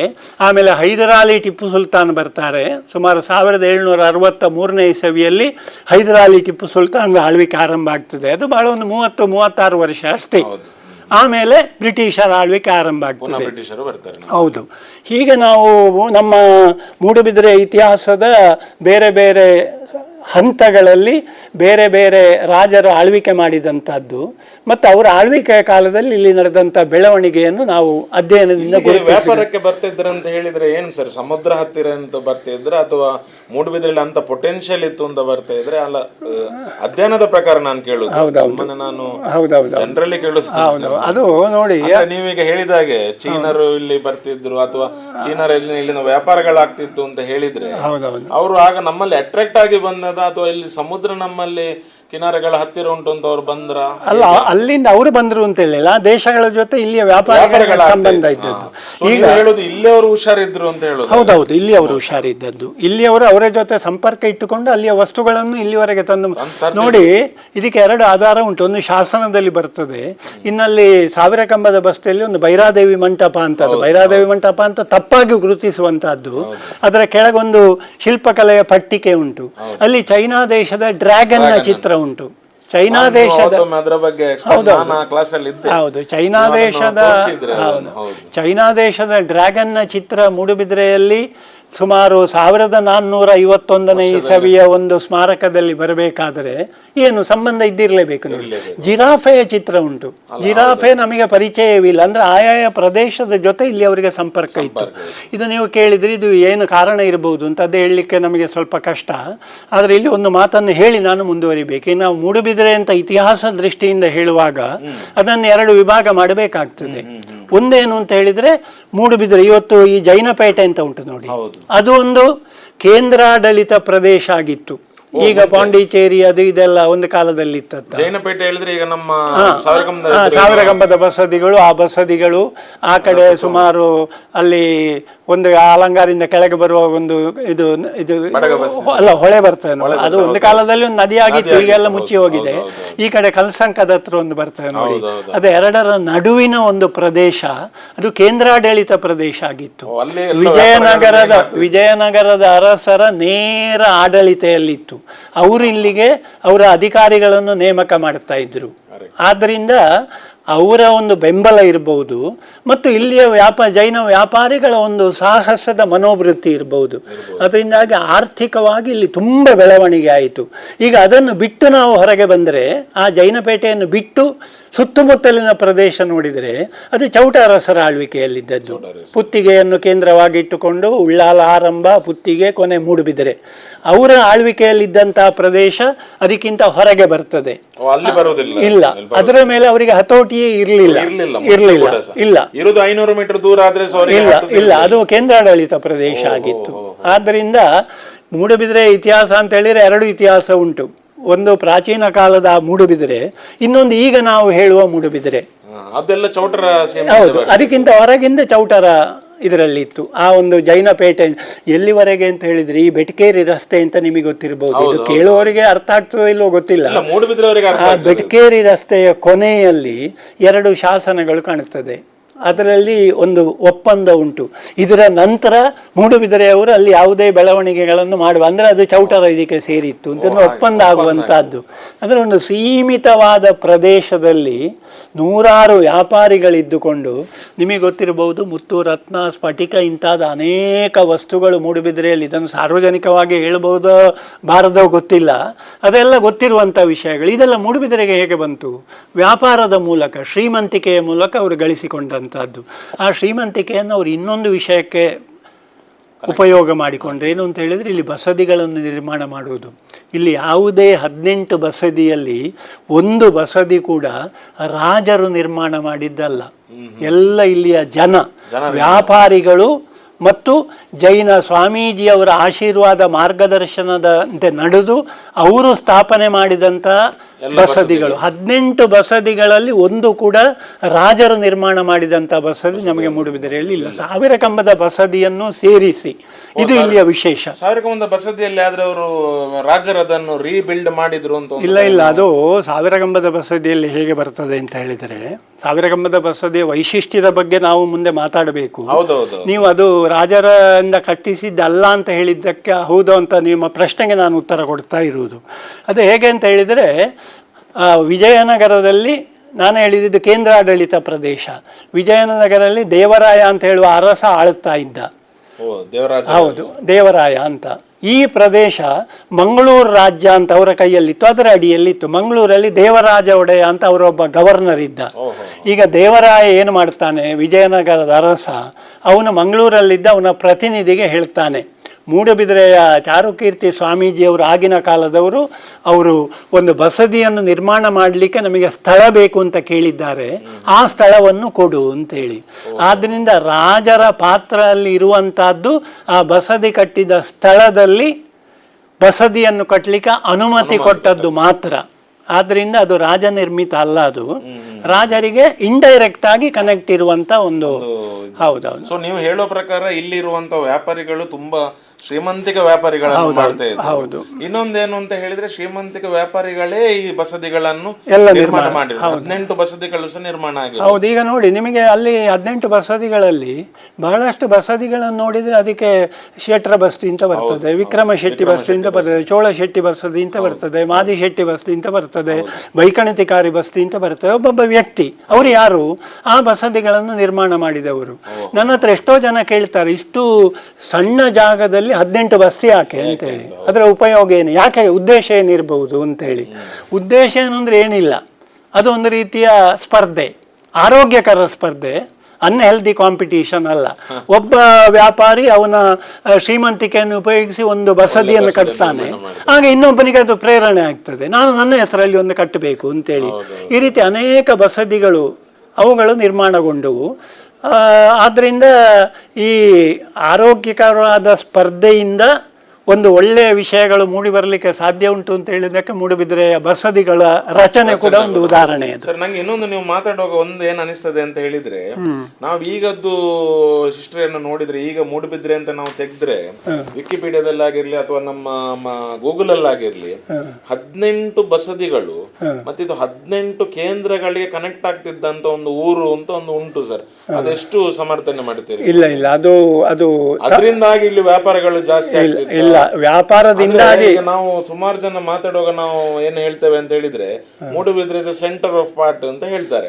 ಯಾಕೆ ಹೇಳಿದ್ರೆ ನಮಗೆ ಇಲ್ಲಿಂದ ಉಡುಪಿಗೆ 1 ಗಂಟೆಯಲ್ಲಿ ಹೋಗ್ಬೋದು, ಮಂಗಳೂರಿಗೆ 1 ಗಂಟೆಯಲ್ಲಿ ಹೋಗ್ಬೋದು, ಮಣಿಪಾಲಕ್ಕೆ 1 ಗಂಟೆಯಲ್ಲಿ, ಕಾರ್ಕಳಕ್ಕೆ ಅರ್ಧ ಗಂಟೆ. ಅಂದ್ರೆ ಆ ತರದ್ದೇನಾದ್ರೂ ಸಹ ಮುಂಚೆ ಏನಾದ್ರೂ ಇತ್ತ ಸರ್? ಇಲ್ಲ ಇಲ್ಲ, ಆಗ ನಾವು ಈಗಿನ ದೃಷ್ಟಿಯಿಂದ ಕಾರ್ಕಳ ಉಡುಪಿ ಎಲ್ಲ ಇದು ಮಾಡ್ಲಿಕ್ಕೆ ಆಗುದಿಲ್ಲ. ಯಾಕಂದ್ರೆ ಕಾರ್ಕಳಕ್ಕೆ ಮೂಡುಬಿದಿರೆಯ ಜನ ಹೋಗ್ಲಿಕ್ಕೆ ಕಷ್ಟ ಇತ್ತು. ಅದು ಅಲ್ಲಿಯ ಭೈರರಸ ಒಡೆಯರ ಇದರಲ್ಲಿ ಇದ್ದದ್ದು. ಭೈರರಸ ಒಡೆಯರಿಗೂ ಚೌಟರಿಗೂ ಯಾವಾಗ ನೋಡಿದ್ರು ಜಗಳವೇ. ಅಂದ್ರೆ ಆ ಕಾಲದಲ್ಲಿ ಒಂದು ಚಿಕ್ಕ ಚಿಕ್ಕ ಪ್ರದೇಶ ಕೂಡ ಒಂದೊಂದು ಯೂನಿಟ್ಗಳು. ಈಗ ಬಸದಿಗಳಿಂದಾಗಿ ಇಲ್ಲಿ ಜನ ಆಕರ್ಷಿತರಾದ್ದಲ್ಲ ವ್ಯಾಪಾರಕ್ಕೆ, ವ್ಯಾಪಾರದಿಂದಾಗಿ ಬಸದಿಗಳು ಬಂದದ್ದು. ಹೌದೌದು ಹೌದು, ಹಾಗೆ. ಮತ್ತೆ ಈ 18 ನಗರಕ್ಕೆ, ಯಾಕಂದ್ರೆ 18 ನಗರಕ್ಕಾದ್ರೆ ಅವುಗಳೆಲ್ಲ ಒಟ್ಟಿಗೆ ರಚನೆ ಆಗಬೇಕಲ್ಲ. ಇದು ಬೇರೆ ಬೇರೆ ಹಂತದಲ್ಲಿ. ಜೈನ ಕಾಶಿ ಅಂತಲೇ ಹೆಸರು ಬಂದದ್ದು ನೀವು ಹೇಳಿದಾಗ ಅದು ಕಾಲಕ್ರಮೇಣ ಹೌದು, ಅದು ಆಡು ಮಾತಿನಲ್ಲಿ ಬರುವುದಷ್ಟೇ, ಅದು ಎಲ್ಲಿಯೂ ನಮಗೆ ದಾಖಲೆ ಸಿಗುವುದಿಲ್ಲ. ಓಕೆ, ಆದ್ರೆ ಈಗ ಜೈನ ಕಾಶಿ ಮೂಡುಬಿದ್ರೆ ಅಂತ ಹೇಳುವುದರ ಬಗ್ಗೆ ನೀವು ಅದನ್ನು? ಇಲ್ಲ, ಅದನ್ನು ನಾನು ಅದಕ್ಕೇನು ನಂದು ಇದು ಭಿನ್ನಾಭಿಪ್ರಾಯ ಇಲ್ಲ. ಖಂಡಿತ ಅದು ಹೇಳಲಿಕ್ಕೆ ಅರ್ಹವಾದಂತ ಒಂದು ಜಾಗ ಇದು. ಈಗ ನಮಗೆ ಏನಾಗ್ತದೆ ಅಂತ ಹೇಳಿದ್ರೆ ಸರ್, ಜೈನ ಕಾಶಿ ಮೂಡುಬಿದ್ರೆ ಅಂತ ಹೇಳಿದ್ರೆ ಮೂಡುಬಿದ್ರಲ್ಲಿ ದೌಳತ್ರಯ ಗ್ರಂಥಗಳು ಉಂಟು. ಜೈನ ಧರ್ಮ ಹೇಗೆ ಸ್ಟಾರ್ಟ್ ಆಯಿತು ಅಂತ ಹೇಳುವಂತ ಗ್ರಂಥಗಳು ಇಲ್ಲಿ ನಮ್ಮಲ್ಲಿ ಉಂಟು. ಹಾಗೇನೆ ನಮಗೆ ಕವಿ ರತ್ನಾಕರ ವರ್ಣಿಯ ಒಂದು ವಿಷಯಗಳು ಸಹ ನಡುವಲ್ಲಿ ಬರ್ತದೆ. ಸೊ ಅದರ ಬಗ್ಗೆ ನೀವು ವೆರಿ ಸಿಂಪಲ್ ಆಗಿ ಹೇಳಿದ್ರೆ ಹೇಗೆ ಹೇಳ್ತೀರಿ ಸರ್ ಅದನ್ನೊಂದು? ಅಂದ್ರೆ ಜೈನ ಕಾಶಿಗೂ ಹೇಳಿದ್ರೆ ರತ್ನಾಕರ ವರ್ಣಿ ಅಂತ ಹೇಳುವ ಒಂದು ಪದ ಅದು ತುಂಬಾ ಜನ ನಮ್ಮ ಮೂಡುಬಿದ್ರೆ ಅವರಿಗೆ ಗೊತ್ತಿಲ್ಲ ಅಂತ ಅನ್ಕೊಳ್ತಾರೆ. ಹೌದು, ಆದ್ರೆ ಇದು ನಾನು ಸ್ವಲ್ಪ ಇಲ್ಲಿ ಒಂದು ಇಂಟರ್ಫಿಯರ್ ಆಗ್ಬೇಕು. ಯಾಕಂತ ಹೇಳಿದ್ರೆ ಅದು ಸ್ವಲ್ಪ ನಾವು ನಂತರ ತಗೊಳ್ಳುವುದು ಒಳ್ಳೆಯದು. ಈಗ ನಾವು ಬಸದಿಗಳ ಬಗ್ಗೆ ಮಾತಾಡ್ತಾ ಇದ್ದೇವೆ. ಈಗ ಬಹುಶಃ ಈ ಬಸದಿಗಳ ಬಗ್ಗೆ, ಈಗ ಬಸದಿ ಯಾವುದು, ಎಷ್ಟು ಹಳೆಯದು, ಯಾವ ಬಸದಿಗಳು ಯಾವ ಕಾಲದಲ್ಲಿ ನಿರ್ಮಾಣ, ಅದು ಸಾವಿರ ಕಂಬದ ವಿಶೇಷತೆ ಏನು, ಬಹುಶಃ ಆ ರೀತಿ ಒಂದು ಮಾತಾಡೋದು ಸರಿ ಸರ್. ಆಯ್ತು, ನಾವು ಹಾಗೇನೆ ಹೋಗುವಾಗ ಒಂದು ಜೈನ ಕಾಶಿ ಮೂಡುಬಿದ್ರೆ ಈಗ ನೀವು ಹೇಳಿದ ಹಾಗೆ 18 ಬಸದಿಗಳು ಬಂದೆವು. ಚೌಟರಲ್ಲಿ ನಾವು ಈಗ ಬಂದೆವು. ಸೊ ಚೌಟರ ನಂತರ ನಾವು ಏನನ್ನು ಇಲ್ಲಿ ನಾವು ನೋಡಿಕೊಂಡು ಬರ್ತಿದ್ದೇವೆ ಸರ್? ಅಂದ್ರೆ ಚೌಟರ ಮನೆಯವರು ಅಥವಾ ಈಗ ಏನು ವ್ಯಾಪಾರಸ್ಥರು ಈಗ ಮಾಡ್ತಿದ್ರು ನಡುವಲ್ಲಿ ವ್ಯಾಪಾರಗಳೆಲ್ಲ, ಅದ್ರ ನಂತರ ಏನು ಬೆಳವಣಿಗೆಗಳೆಲ್ಲ? ಈಗ ಚೌಟ, ನಾನು ಇಲ್ಲಿ ಸ್ಪಷ್ಟೀಕರಿಸಬೇಕು, ಚೌಟರಸರಿಗೂ ಈ ಕೇಂದ್ರಾಡಳಿತ ಮೂಡುಬಿದ್ರೆಗೂ ಬಹಳ ಸಂಬಂಧ ಇರಲಿಲ್ಲ. ಆದರೆ ಅವರು ಇದರ ಬೆಳವಣಿಗೆಯಲ್ಲಿ ಅವರು ಕೂಡ ಕೊಡುಗೆಗಳನ್ನು ಕೊಟ್ಟಿದ್ದಾರೆ. ಈಗ ಸಾವಿರ ಕಂಬದ ಬಸದಿಯಲ್ಲಿ ನೋಡುವಾಗ ಅಲ್ಲಿ ಇದು ಸ್ವಾಮೀಜಿಯವರ ಹೆಸರು ಬರ್ತದೆ, ವರ್ತಕ ಸಂಘದವರ ಹೆಸರು ಬರ್ತದೆ, ಚೌಟರು ಮತ್ತು 6 ಮಂದಿ ಬಲ್ಲಾಳರು ಕೂಡ ಇದಕ್ಕೆ ಬೆಂಬಲವನ್ನು ಕೊಟ್ಟಿದ್ದಾರೆ ಅಂತ ಬರ್ತದೆ. ಯಾಕೆಂತ ಹೇಳಿದ್ರೆ ಅವರ ಆಡಳಿತದಲ್ಲಿ ಇಲ್ಲದಿದ್ರು ಕೂಡ ಅವರು ಕೂಡ ಜೈನ ಧರ್ಮೀಯರು, ಅವರಿಗೂ ಕೂಡ ಪವಿತ್ರ ಕ್ಷೇತ್ರ. ಇಲ್ಲಿ ಅನೇಕ ಜೈನ ಬಸದಿಗಳಿಗೆ ಅವರು ಅದಕ್ಕೆ ಬೆಂಬಲವನ್ನು ಕೊಟ್ಟದ್ದುಂಟು, ದಾನ ಧರ್ಮಾದಿಗಳನ್ನು ಮಾಡಿದ್ದುಂಟು, ಅದೆಲ್ಲ ಉಂಟು. ಈಗ ಎಷ್ಟೋ ಜನ ನಮ್ಮ ಹತ್ರ ಒಂದು ಪ್ರಶ್ನೆ ಕೇಳಲಿಕ್ಕೆ ಉಂಟು, ಇಲ್ಲಿ ಬಸದಿಗಳ ನಿರ್ಮಾಣ ಯಾವಾಗ ಆರಂಭ ಆಗಿರ್ಬೋದು, ಅದು ಅತ್ಯಂತ ಹಳೆಯ ಬಸ್ತಿ ಯಾವುದು, ಇದಕ್ಕೆಲ್ಲ ಉತ್ತರ ಕೊಡಲಿಕ್ಕೆ ನಮಗೆ ಖಚಿತವಾಗಿ ಏನಿಲ್ಲ. ನಮಗೀಗ ಒಂದು ಪಾರಂಪರಿಕವಾಗಿ ಒಂದು ಜನ ಹೇಳುವುದ ದೃಷ್ಟಿಯಿಂದ ಹೇಳುವುದಾದರೆ ಗುರು ಬಸದಿ ಅಂತ ನಿಮಗೆ ಗೊತ್ತಿರ್ಬೋದು. ಅದು ಅತ್ಯಂತ ಪ್ರಾಚೀನ ಬಸದಿ ಅಂತ ಜನರಲ್ಲಿ ಒಂದು ನಂಬಿಕೆ ಉಂಟು. ಯಾಕೆಂದರೆ ಅದು ಯಾರೋ ಒಬ್ಬರು ಶ್ರವಣಬೆಳಗೊಳದಿಂದ ಒಬ್ಬ ಜೈನ ಯತಿಗಳು ಇಲ್ಲಿಗೆ ಬಂದರು.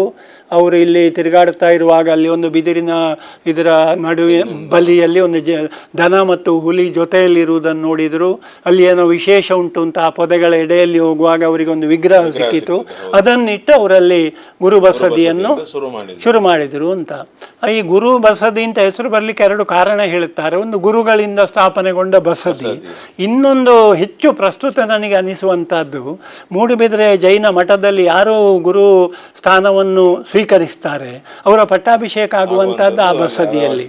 ಆದ್ರಿಂದ ಕೂಡ ಅದು ಗುರು ಬಸದಿ ಅಂತ ಬಂದಿರಬಹುದು. ನೀವು ಜೈನ ಮಠದ ಬಗ್ಗೆ ಉಲ್ಲೇಖ ಮಾಡಿದ್ದೀರಿ. ಹೌದು, ಜೈನ ಮಠ ಈ ನಮ್ಮ ಮೂಡುಬಿದ್ರೆಗೆ ಅಥವಾ ನಮ್ಮ 18 ಬಸ್ತಿಗಳಿಗೆ ಹೇಗೆ ಕನೆಕ್ಟ್ ಆಗಿರ್ತದೆ ಸರ್? ಅಂದ್ರೆ ಇವರು ಯಾವ ಟೈಮಿಂದ ಇಲ್ಲಿ ಜೈನ ಮಠ ಮೂಡುಬಿದ್ರೆಯಲ್ಲಿ ಇತ್ತು, ಅದು ಅವರು ಇಲ್ಲಿ ಬರ್ಲಿಕ್ಕೆ ಕಾರಣಗಳೇನಿರ್ಬೋದು ಆ ಕಾಲದಿಂದ ಏನಾದರೂ ದಾಖಲಾತಿಯ ಪ್ರಕಾರ ನೀವು ದಾಖಲೆಗಳು ಅಂತ ಹೇಳಿದ್ರೆ ನೇರವಾದ ಶಾಸನಗಳ ದಾಖಲೆಗಳು ಅಂತ ಹೇಳಿಲ್ಲ. ಇಲ್ಲ.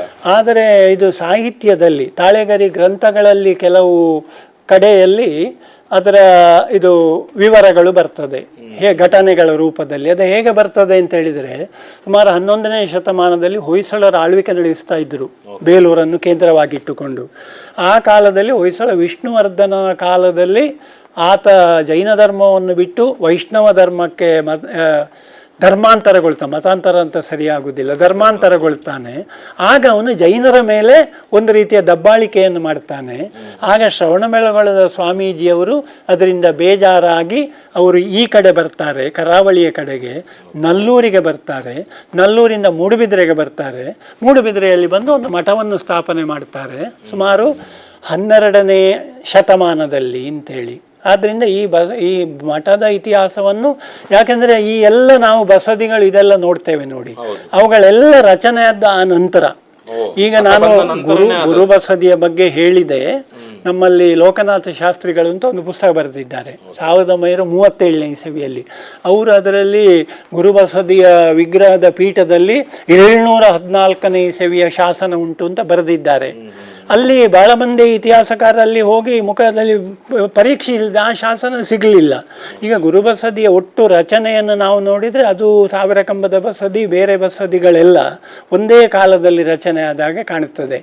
ಆದ್ದರಿಂದ ಜೈನ ಮಠದ ಪಾತ್ರ ಏನು ಅಂತ ಹೇಳಿದರೆ, ಈ ಒಂದು ಮೂಡುಬಿದಿರೆಯನ್ನು ಆ ಕಾಲದ ಜೈನ ಯತಿಗಳು ಸರ್ವಸ್ವವನ್ನು ಕೂಡ ಈ ಒಂದು ಪ್ರದೇಶದ ಬೆಳವಣಿಗೆಗಾಗಿ ತಮ್ಮನ್ನು ಅರ್ಪಿಸಿಕೊಂಡವರು. ಅವರು ಇದರ ಒಂದು ಬೆಳವಣಿಗೆಗೆ, ಇದರ ಪ್ರಗತಿಗೆ, ವ್ಯಾಪಾರಿಗಳಿಗೆ ಬೆಂಬಲ ಕೊಡುವಂಥದ್ದು, ಶ್ರೀಮಂತರಿಗೆ ಬೆಂಬಲ ಕೊಟ್ಟು ಇಲ್ಲಿಯ ಆರ್ಥಿಕ ಸ್ಥಿತಿ ಒಳ್ಳೆಯದಾಗುವಂತೆ ನೋಡುವಂಥದ್ದು, ಜೈನ ಧರ್ಮವನ್ನು ಇಲ್ಲಿ ಪ್ರಸಾರ ಮಾಡುವಂಥದ್ದು, ಬಸದಿಗಳ ನಿರ್ಮಾಣದಲ್ಲಿ ಬೆಂಬಲ ಕೊಡುವಂಥದ್ದು, ಇಂಥ ಕೆಲಸಗಳನ್ನು ಪರೋಕ್ಷವಾಗಿ ಅವರು ಅವ್ರದ್ದು ಪಾತ್ರ ಉಂಟು ಆ ಕಾಲದ ಜೈನ ಮಠಾಧೀಶರಿದ್ದು. ಹೌದೌದು, ಅವರ ಬೆಂಬಲದಿಂದಲೇ ಹೆಚ್ಚು ಇಲ್ಲಿ ಬೆಳವಣಿಗೆ. ಪ್ರಕಾರ ಜೈನ ಮಠ ಬಂದ ಮೇಲೆನೆ ಮೂಡುಬಿದ್ರೆಯಲ್ಲಿ ಸ್ವಲ್ಪ ಜೈನ ಧರ್ಮ ಸ್ವಲ್ಪ ಪ್ರಭಾವಕ್ಕೆ, ಯಾಕೆಂದ್ರೆ ಅದಕ್ಕಿಂತ ಮೊದಲೇ ಜೈನರಿಲ್ಲಿ ಇದ್ದರು. ಜೈನರು ಇದ್ದಿರಬೇಕು. ಯಾಕೆಂದರೆ ಜೈನ ಧರ್ಮ ತುಳುನಾಡಿನಲ್ಲಿ ಈಗ ಇತ್ತೀಚಿನ ಒಂದು ಸಂಶೋಧನೆ ಪ್ರಕಾರ ಕ್ರಿಸ್ತಶಕ 5ನೇ ಶತಮಾನದವರೆಗೆ ಹೋಗ್ತದೆ ಜೈನ ಧರ್ಮದ ಇತಿಹಾಸ ನಮ್ಮ ತುಳುನಾಡಿನಲ್ಲಿ. ಅದರ ವಿವರಗಳನ್ನು ನಾನು ಹೇಳುವುದಿಲ್ಲ. ಆದರೆ ಅಲ್ಲಿ ಬಂದಂಥ ಜೈನ ಧರ್ಮ ಇಲ್ಲಿ ಕೂಡ ಪ್ರಸಾರ ಆಗಿದ್ದಿರಬಹುದು. ಆದರೆ ಜೈನ ಸಮಾಜವನ್ನು ಸಂಘಟಿಸಿ ಜೈನ ಧರ್ಮದ ಒಂದು ನೆಲೆಯನ್ನಾಗಿ ಇದನ್ನು ಸಂಘಟನೆ ಮಾಡಲಿಕ್ಕೆ ಜೈನ ಮಠದ ಪಾತ್ರ ಇದೆ ಅಂತ ಹೇಳುವುದನ್ನು ನಾನು ಒತ್ತಿ ಹೇಳಲಿಕ್ಕೆ ಪ್ರಯತ್ನ ಮಾಡ್ತಾ ಇದ್ದೇನೆ. ನಾನು ಇನ್ನೊಂದು ಕೇಳುದು, ಈಗ ಈ ಮೂಡುಬಿದ್ರೆಯ ಪ್ರದೇಶದಲ್ಲಿ 18 ಬಸದಿಗಳನ್ನು ಆ ಒಂದು ಸೀಮೆ ಒಳಗೆ ಮಾಡಬೇಕು ಅಂತ ನೀವು ಹಾಗೆ ಹೇಳಿದಿರಿ. ಪಾಸಿಟಿವ್ ಕಾಂಪಿಟಿಷನ್ ಆಗ ಅದರಿಂದಾಗಿ ಆಯ್ತು. ಇದಕ್ಕೆ ನೀವು ಹಾಗೆ ಹೇಳಿದಿರಿ ಚೌಟರ ಒಂದು ಬೌಂಡ್ರಿ ಕೂಡ ಇದೆ ಅದಕ್ಕೆ, ಅಂದ್ರೆ ಚೌಟರ ಬೌಂಡ್ರಿ ಹೊರಗೆ ಹೋಗಬಾರದು ಅಥವಾ ಏನೋ ಒಂದು ಒಪ್ಪಂದದ ಒಂದು ಕಲ್ಲು ಈಗ ಸಹ ಶಿಲಾಶನ ಉಂಟು ಅಂತ ಹೇಳ್ತೀರಿ. ಆ ಒಂದು ವಿಷಯಕ್ಕೇನೆ ಈ 18 ಬಸದಿಗಳು ಮೂಡುಬಿದ್ರೆ ಒಳಗೇನೆ ಬಂತ ಅಥವಾ ಅದ್ರ ಬಗ್ಗೆ ಉಲ್ಲೇಖ ಏನು ಇರ್ಲಿಕ್ಕಿಲ್ಲ? ಇಲ್ಲ, ಅದು ನೀವು ಹೇಳುದು ಸರಿ. ಯಾಕೆಂದ್ರೆ ಮೂಡುಬಿದಿರೆ ಅಂದ್ರೆ ಆ ಕಾಲದಲ್ಲಿ ಇದ್ದದ ಸೀಮಿತವಾದಂತಹ ಪ್ರದೇಶ. ಈಗ ಅಲ್ಲಿ ಹೋಗಿ ಅಲ್ಲಿ ಈಗ ಬಸ್ ಸ್ಟ್ಯಾಂಡ್ ಇರುವಲ್ಲಿ ಅವರಿಗೆ ಕಟ್ಟಬಹುದಿತ್ತಲ್ಲ, ಅಥವಾ ಅಲಂಗಾರಲ್ಲಿ ಕಟ್ಟಬಹುದಿತ್ತಲ್ಲ ಅಂತ ಅವರಿಗಿದ್ದಂತಹ ಪ್ರದೇಶ ಅವರ ವ್ಯಾಪ್ತಿಯಲ್ಲಿ ಸೀಮಿತವಾದ ಹಾಗೆ ಮಾಡಿಕೊಂಡು ಹೋದ್ರು. ಹೌದು. ಬಟ್ ಎಲ್ಲಿಯೂ ಕೂಡ ನಮಗೆ ಈಗ ಚೌಟರ ಇದಕ್ಕೆ ಸೀಮೆಗೆ ಅವರು ಹೋದ್ರೆ ಏನಾದ್ರೂ ತಪ್ಪಾಗ್ತದ ಅಂತದೆಲ್ಲ ಇಲ್ಲ, ಅಂತದ್ದೇನಿಲ್ಲ. ಅದು ಏನು ಇದು ಅವರ ವೈಷಮ್ಯ ಏನು ಇರಲಿಲ್ಲ ಚೌಟರಿಗೆ ಮತ್ತು ಮೂಡುಬಿದಿರೆಗೆ. ಅದು ಕೇಂದ್ರಾಡಳಿತ ಪ್ರದೇಶ ಆದ್ರಿಂದ ರಾಜಕೀಯವಾಗಿ ಅವರಿಗೆ ಅಲ್ಲಿ ಹತೋಟಿ ಇರಲಿಲ್ಲ ಅಂತ ಬಿಟ್ಟರೆ, ಅವರು ಇಲ್ಲಿ ಬರಬಾರ್ದು, ಇಲ್ಲಿ ಇವರಲ್ಲಿ ಹೋಗಬಾರ್ದು ಅಂತದ್ದೆಲ್ಲ ಕಟ್ಟುನಿಟ್ಟಿನ ಕ್ರಮಗಳಿದ್ದುವ ಏನೋ ನನಗೆ ಗೊತ್ತಿಲ್ಲ. ಬಹುಶಃ ಅಂತದ್ದು ಇರ್ಲಿಕ್ಕಿಲ್ಲ. ಇದ್ರೆ ಅವರು ಜೈನ ಇದಕ್ಕೆ ಬಸದಿಗಳೆಲ್ಲ ದಾನ ಕೊಡುವಂತ ಪರಿಸ್ಥಿತಿ ಬರ್ತಿರ್ಲಿಲ್ಲ. ಅಲ್ಲಿ ಒಂದು ಮುಕ್ತವಾದ ವಾತಾವರಣ ಇದ್ದಿರಲೇಬೇಕು. ಹೌದೌದು. ಇವತ್ತಿನ ಕಾಲದಲ್ಲಿ ನೀವು ಹೇಳುದು ಅಂತಾದ್ರೆ ಸರ್, ಪ್ರಮುಖ ಬಸದಿಗಳು ಯಾವುದು ಸರ್? ಈಗ ಟೂರಿಸ್ಟ್ಗಳು ಬಂದ್ರೆ ನೋಡ್ಲೇಬೇಕಾದಂತ ಬಸದಿ ಯಾವುದು ನಿಮ್ಮ ಒಂದು ಅಂದ್ರೆ ಇವತ್ತಿನ ಕಾಲಮಾನಕ್ಕೆ ನಾನು ಮಾತಾಡೋದು? ಇವತ್ತಿನ ಕಾಲಮಾನದಲ್ಲಿ ಜೈನ, ಯಾಕೆಂದರೆ ನಾವು ಮೂಡುಬಿದ್ರೆ ಈಗ ಇದನ್ನು ವೀಕ್ಷಿಸುವವರಿಗೆ ನಾವು ಜೈನ ಧರ್ಮದ ಬಗ್ಗೆ ಹೆಚ್ಚು ಮಹತ್ವವನ್ನು ಕೊಡ್ತಾ ಇದ್ದೇವೆ ಅಂತ ಅನಿಸಬಹುದು. ಆದರೆ ಜೈನ ಧರ್ಮವನ್ನು ಹೊರತುಪಡಿಸಿದರೆ ಮೂಡುಬಿದ್ರೆ ಇತಿಹಾಸಕ್ಕೆ ಅರ್ಥ ಇಲ್ಲ ಅಂತ ಆಗ್ತದೆ. ಆದ್ದರಿಂದ ಸ್ವಲ್ಪ ಜೈನ ಧರ್ಮ, ಜೈನ ಸಮಾಜ, ಜೈನ ವಾಸ್ತುಶಿಲ್ಪದ ಬಗ್ಗೆ ಸಹಜವಾಗಿಯೇ ನಾವು ಹೆಚ್ಚು ಒತ್ತು ಕೊಡಬೇಕಾಗ್ತದೆ. ಈಗ ಇಲ್ಲಿ ಅತ್ಯಂತ ಹಳೆಯ ಬಸದಿ ಯಾವುದು ಅಂತ ಹೇಳುವುದು ನಮಗೆ ಗೊತ್ತಿಲ್ಲ. ಆದರೆ ಇಲ್ಲಿ ನೋಡಲೇಬೇಕಾದಂಥ ಕೆಲವು ಬಸದಿಗಳು, ಉದಾಹರಣೆಗೆ ಗುರು ಬಸದಿ ಅಂತೇಳಿ ಉಂಟು. ಅದು ಅಲ್ಲಿ ಸುಮಾರು 9 ಅಡಿ ಎತ್ತರದ ಕರಿಶಿಲೆಯ ಪಾರ್ಶ್ವನಾಥನ ವಿಗ್ರಹ ಉಂಟು. ಇದು ಅದ್ಭುತವಾದಂಥ ಒಂದು, ಮತ್ತು ಇಡೀ ಆ ಒಂದು ಬಸದಿ ಮೂಡುಬಿದ್ರೆಯಲ್ಲಿ ಅದರ ಒಂದು ವಿಸ್ತಾರದಲ್ಲಿ ನಾವು ನೋಡಿದರೆ 1000 ಕಂಬದ ಬಸದಿಯನ್ನು ಬಿಟ್ಟರೆ ನೆಕ್ಸ್ಟ್ ಕಾಣುವಂಥದ್ದು ನಮಗೆ ಗುರು ಬಸದಿ. ಅದಕ್ಕೆ ವಿಶೇಷವಾದ, ನೀವು ಧವಳ ಗ್ರಂಥಗಳ ಬಗ್ಗೆ ಒಂದು ಮಾತು ತೆಗೆದ್ರಿ. ಆ ಧವಳ ಗ್ರಂಥಗಳು ಒಂದು ಕಾಲದಲ್ಲಿ ಇದ್ದದ್ದು ಗುರು ಬಸದಿಯಲ್ಲಿ, ಆಮೇಲೆ ಇಲ್ಲಿ ಸಂಶೋಧನಾ ಕೇಂದ್ರಕ್ಕೆ ತಂದು ಇಟ್ಟದ್ದು. ಆದ್ದರಿಂದ ಗುರು ಬಸದಿ ಒಂದು ಬಹಳ ಪ್ರಾಮುಖ್ಯವಾದಂತಹ ವಾಸ್ತುಶಿಲ್ಪ ದೃಷ್ಟಿಯಿಂದ ಅದು ನೋಡಲೇಬೇಕಾದ್ದು. ಇನ್ನೊಂದು ಲೆಪ್ಪದ ಬಸದಿ ಉಂಟು ಅಲ್ಲಿ ಹತ್ತಿರ. ಹೌದು, ಅದು ಲೆಪ್ಪ ಅಂತ ಹೇಳಿದರೆ ಮಣ್ಣಿನಿಂದ ಮಾಡಿದಂತಹ ವಿಗ್ರಹಗಳು. ಅದು ಬಹುಶಃ ಬಹಳ ಅಪರೂಪ. ಅದು ಅಲ್ಲಿರುವಂತಹ ಚಂದ್ರನಾಥ ಇರ್ಬೋದು, ಯಕ್ಷಯಕ್ಷಿಯರಿರ್ಬೋದು, ಅದು ಆ ಮೃಣ್ಮಯ ವಿಗ್ರಹಗಳು ಅಂತ ಅದನ್ನು ಕರೆಯುತ್ತಾರೆ. ಅದು ಕೂಡ ನಾವು ಒಂದು ಗಮನಿಸಬೇಕಾದ, ಎಲ್ಲ ಬಸದಿಗಳು ಗಮನಿಸಬೇಕಾದವು. ಯಾಕೆಂದರೆ 18 ಮಕ್ಕಳಿದ್ರೆ ನಮಗೆ ಅದರ ಮೇಲೆ ಹೆಚ್ಚು ಪ್ರೀತಿ, ಇದರ ಮೇಲೆ ಅಂತೇಳಿಲ್ಲ. ಆದರೆ ಹೆಚ್ಚು ಯಾವುದು ಅಂತೇಳಿ ಇದು ಐತಿಹಾಸದ ದೃಷ್ಟಿಯಿಂದ. ಆಮೇಲೆ ಅಮ್ಮನವರ ಬಸದಿ, ಹಿರೇ ಬಸದಿ ಅಂತ ನಾವು ಕರೀತೇವೆ ನೋಡಿ. ಅಲ್ಲಿರುವಂತಹ ಚತುರ್ವಿಂಶತಿ ತೀರ್ಥಂಕರ ವಿಗ್ರಹಗಳು ಅಲ್ಲಿ 2 ಉಂಟು ನೋಡಿ, ಕೆಳಗೊಂದು ಮೇಲೆ ಉಂಟು. ಇದೆಲ್ಲ ಸ್ವಲ್ಪ ವಿಶೇಷ. ಆಮೇಲೆ ನಾವು ನೋಡಲೇಬೇಕಾದ, ಅಥವಾ ಶೆಟ್ರ ಬಸ್ತಿ ಕೂಡ ನನ್ನ ದೃಷ್ಟಿಯಿಂದ ಬಹಳ ಒಂದು ಪ್ರಾಮುಖ್ಯವಾದ, ಎಲ್ಲ ಬಸದಿಗಳನ್ನು ಅದು ನೋಡಲೇಬೇಕಾದಂಥದ್ದು. ಯಾವುದನ್ನು ಆಯ್ಕೆ ಮಾಡಿ ನೋಡಬೇಕು ಅಂತ ಹೇಳಿದರೆ ಕೆಲವನ್ನು ನಾನು ಹೇಳಿದ್ದೇನೆ. ಹೌದು. ಆಮೇಲೆ ಇಡೀ ಇದಕ್ಕೆಲ್ಲ ಮುಕುಟಪ್ರಾಯವಾಗಿರುವಂಥದ್ದು, ಮೂಡುಬಿದಿರೆಗೆ ಪ್ರಾತಿನಿಧಿಕವಾಗಿರುವಂಥದ್ದು ಅಂತ ಹೇಳಿದರೆ 1000 ಕಂಬದ ಬಸದಿ ಅಂತೇಳಿ ನೋಡಿ. ವಿಶೇಷ ಏನು ಅಂತ ಹೇಳಿದರೆ, ನಾನು ಇಡೀ ಮೂಡುಬಿದಿರೆಯ ಬಗ್ಗೆ ಎಲ್ಲಿಯೆಲ್ಲ ಏನೇನು ದಾಖಲೆ ಉಂಟು ಎಲ್ಲ ದೂರದರ್ಶಕ ಸೂಕ್ಷ್ಮದರ್ಶಕ ಇಟ್ಟು ಹುಡುಕಿದರೂ ಕೂಡ 1000 ಕಂಬದ ಬಸದಿ ಅಂತ ಹೇಳುವ ಹೆಸರು ಎಲ್ಲಿಯೂ ಬರುವುದಿಲ್ಲ. ಅದಕ್ಕೆ ಇದ್ದ ಹೆಸರುಗಳು ಯಾವುದು ಅಂತ ಹೇಳಿದರೆ ಹೊಸ ಬಸದಿ ಅಂತ ಹೆಸರಿತ್ತು. ವಸ್ತು ಅಂತ ಹೇಳಿದರೆ ಕೆಲವರು ತಪ್ಪಾಗಿ ಹೇಳ್ತಾರೆ ಅದು ಕೊನೆಗೆ ಕಟ್ಟಿದ್ದು ಅಂತ. ಅದು ಕೊನೆಗೆ ಕಟ್ಟಿದ ಬಸದಿ ಅಲ್ಲ, ಅದಕ್ಕಿಂತ ನಂತರ ಬಂದ ಬಸದಿಗಳು ಇದ್ದಾವೆ. ಅದು ಒಂದು ರೀತಿ ಹೊಸತನ ಅಂತ ಹೇಳ್ತೇವೆ ನಾವು, ಹೊಸ್ತು ನೂತನ ಅಂತೇಳಿ, ಆ ರೀತಿಯಲ್ಲಿ ಅದು ಬಹುಶಃ ಅತ್ಯಂತ ಹೊಸ ಬಸದಿ ಅಂತ ಉಂಟು.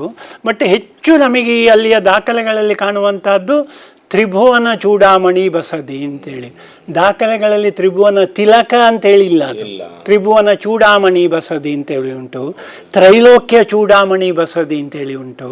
ಈ ರೀತಿ ಹೆಸರುಗಳಿಂದ ಕರೆಯುತ್ತಾರೆ. ನಾನು ವಾರದಲ್ಲಿ ಒಮ್ಮೆ ಆದರೂ, ಇದು ಯಾವುದೇ ಉದ್ದೇಶದಿಂದ ಹೇಳ್ತಾ ಇಲ್ಲ, ನಾನು 1000 ಕಂಬದ ಬಸದಿಗೆ ಅದನ್ನು ಕಟ್ಟಿದವರಿಗೆ ಒಂದು ಗೌರವ ಕೊಡುವ ದೃಷ್ಟಿಯಿಂದ ನಾನು ಹೋಗ್ತೇನೆ. ಅಲ್ಲಿ ಹೋದಾಗ ಎಲ್ಲ ನನಗೆ ಜನ ಪ್ರಶ್ನೆ ಮಾಡುವಂಥದ್ದು, ಟೂರಿಸ್ಟ್ಗಳು ಬಂದವರು ಇಲ್ಲಿ 1000 ಕಂಬಗಳಿದ್ದಾವೆ ಅಂತ.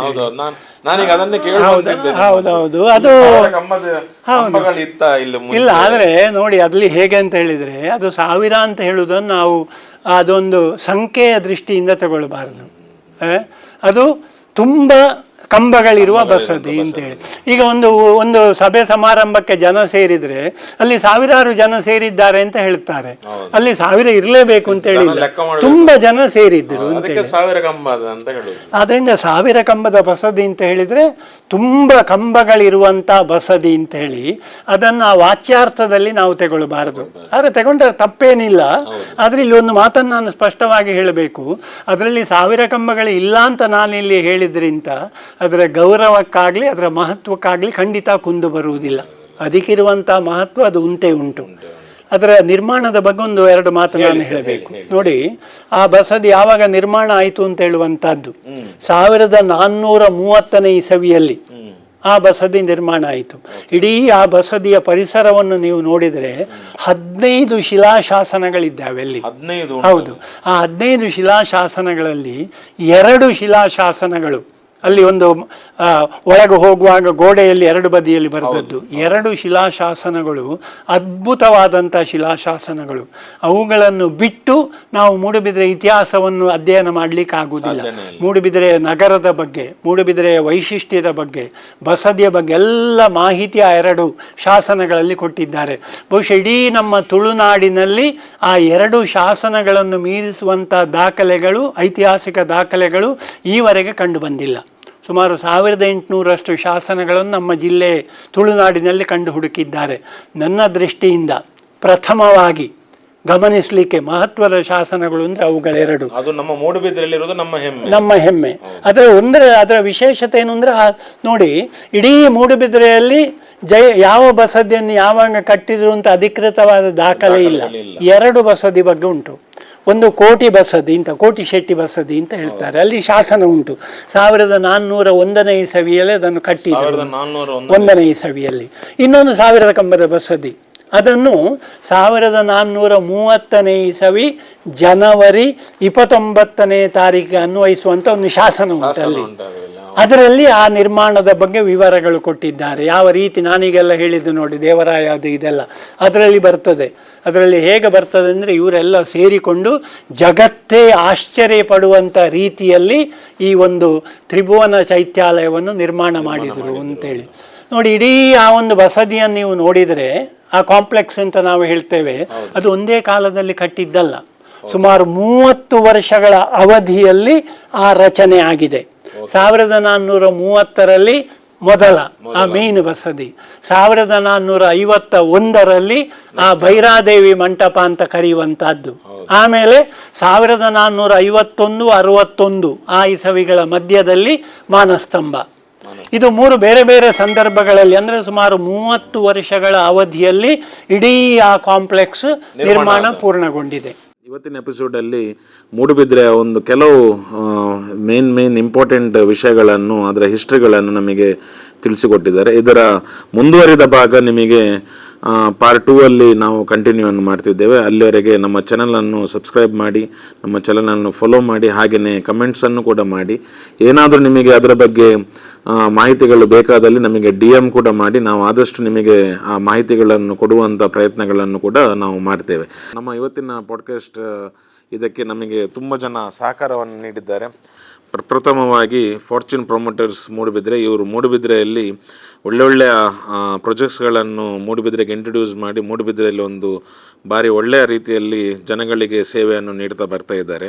ಹಾಗೆಯೇ Srija furnitures and interior works, ಇವರು ಕೂಡ ಅಷ್ಟೇ ಒಳ್ಳೊಳ್ಳೆಯ ಫರ್ನಿಚರ್ ಡಿಸೈನಿಂಗ್ಸ್ ಮತ್ತು ಥ್ರೂಔಟ್ ಇಂಡಿಯಾ ಇವರು ಫರ್ನಿಚರ್ಸನ್ನು ಸಪ್ಲೈಯನ್ನು ಮಾಡ್ತಾ ಇದ್ದಾರೆ.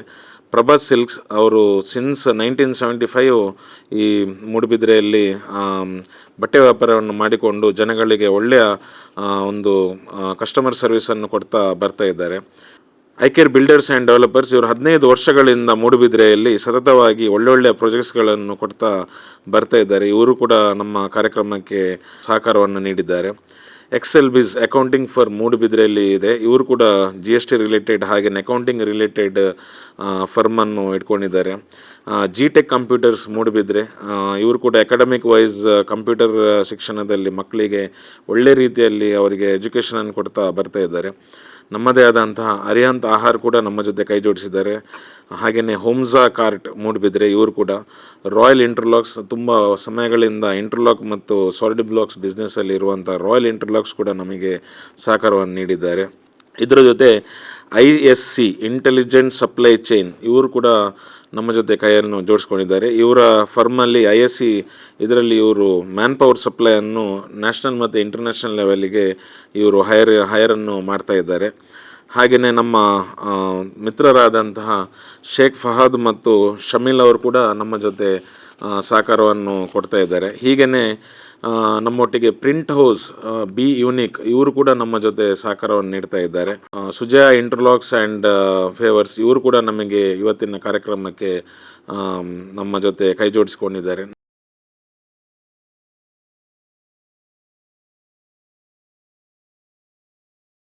ನಮ್ಮ ವೆರಿ ಸ್ಪೆಷಲ್ ಥ್ಯಾಂಕ್ಸನ್ನು ನಾವು ಆಳ್ವಾಸ್ ಮಲ್ಟಿಮೀಡಿಯಾ ಇವರಿಗೆ ನಾವು ಕೊಡ್ತಾ ಇದ್ದೇವೆ. ಹಾಗೆಯೇ ನಮ್ಮ ಫೋಟೋ ಪೋಯಿಟ್ ಆಗಿರುವಂತಹ ನಮಿತ್ ಬಂಗೇರ, ಇವರಿಗೂ ಕೂಡ ನಮ್ಮ ಇವತ್ತಿನ ಶೂಟ್ ಏನು ನೀವು ನೋಡ್ತಾ ಇದ್ದೀರಾ, ಇವತ್ತಿನ ಎಡಿಟಿಂಗ್ಸ್ ಏನೆಲ್ಲ ನೀವು ನೋಡ್ತಾ ಇದ್ದೀರಿ, ಇದು ನಮಿತ್ ಅವರು ಮಾಡ್ತಾ ಇದ್ದಾರೆ. ಸೊ ಅವರ ಪೇಜನ್ನು ಕೂಡ ಫಾಲೋ ಮಾಡಬೇಕು, ಫೋಟೋ ಪೋಯಿಟ್ ಅಂತ. ಇವತ್ತಿನ ಎಪಿಸೋಡನ್ನು ನಾವು ಇಲ್ಲಿಗೆ ಮುಗಿಸ್ತಾ ಇದ್ದೇವೆ. ಧನ್ಯವಾದಗಳು.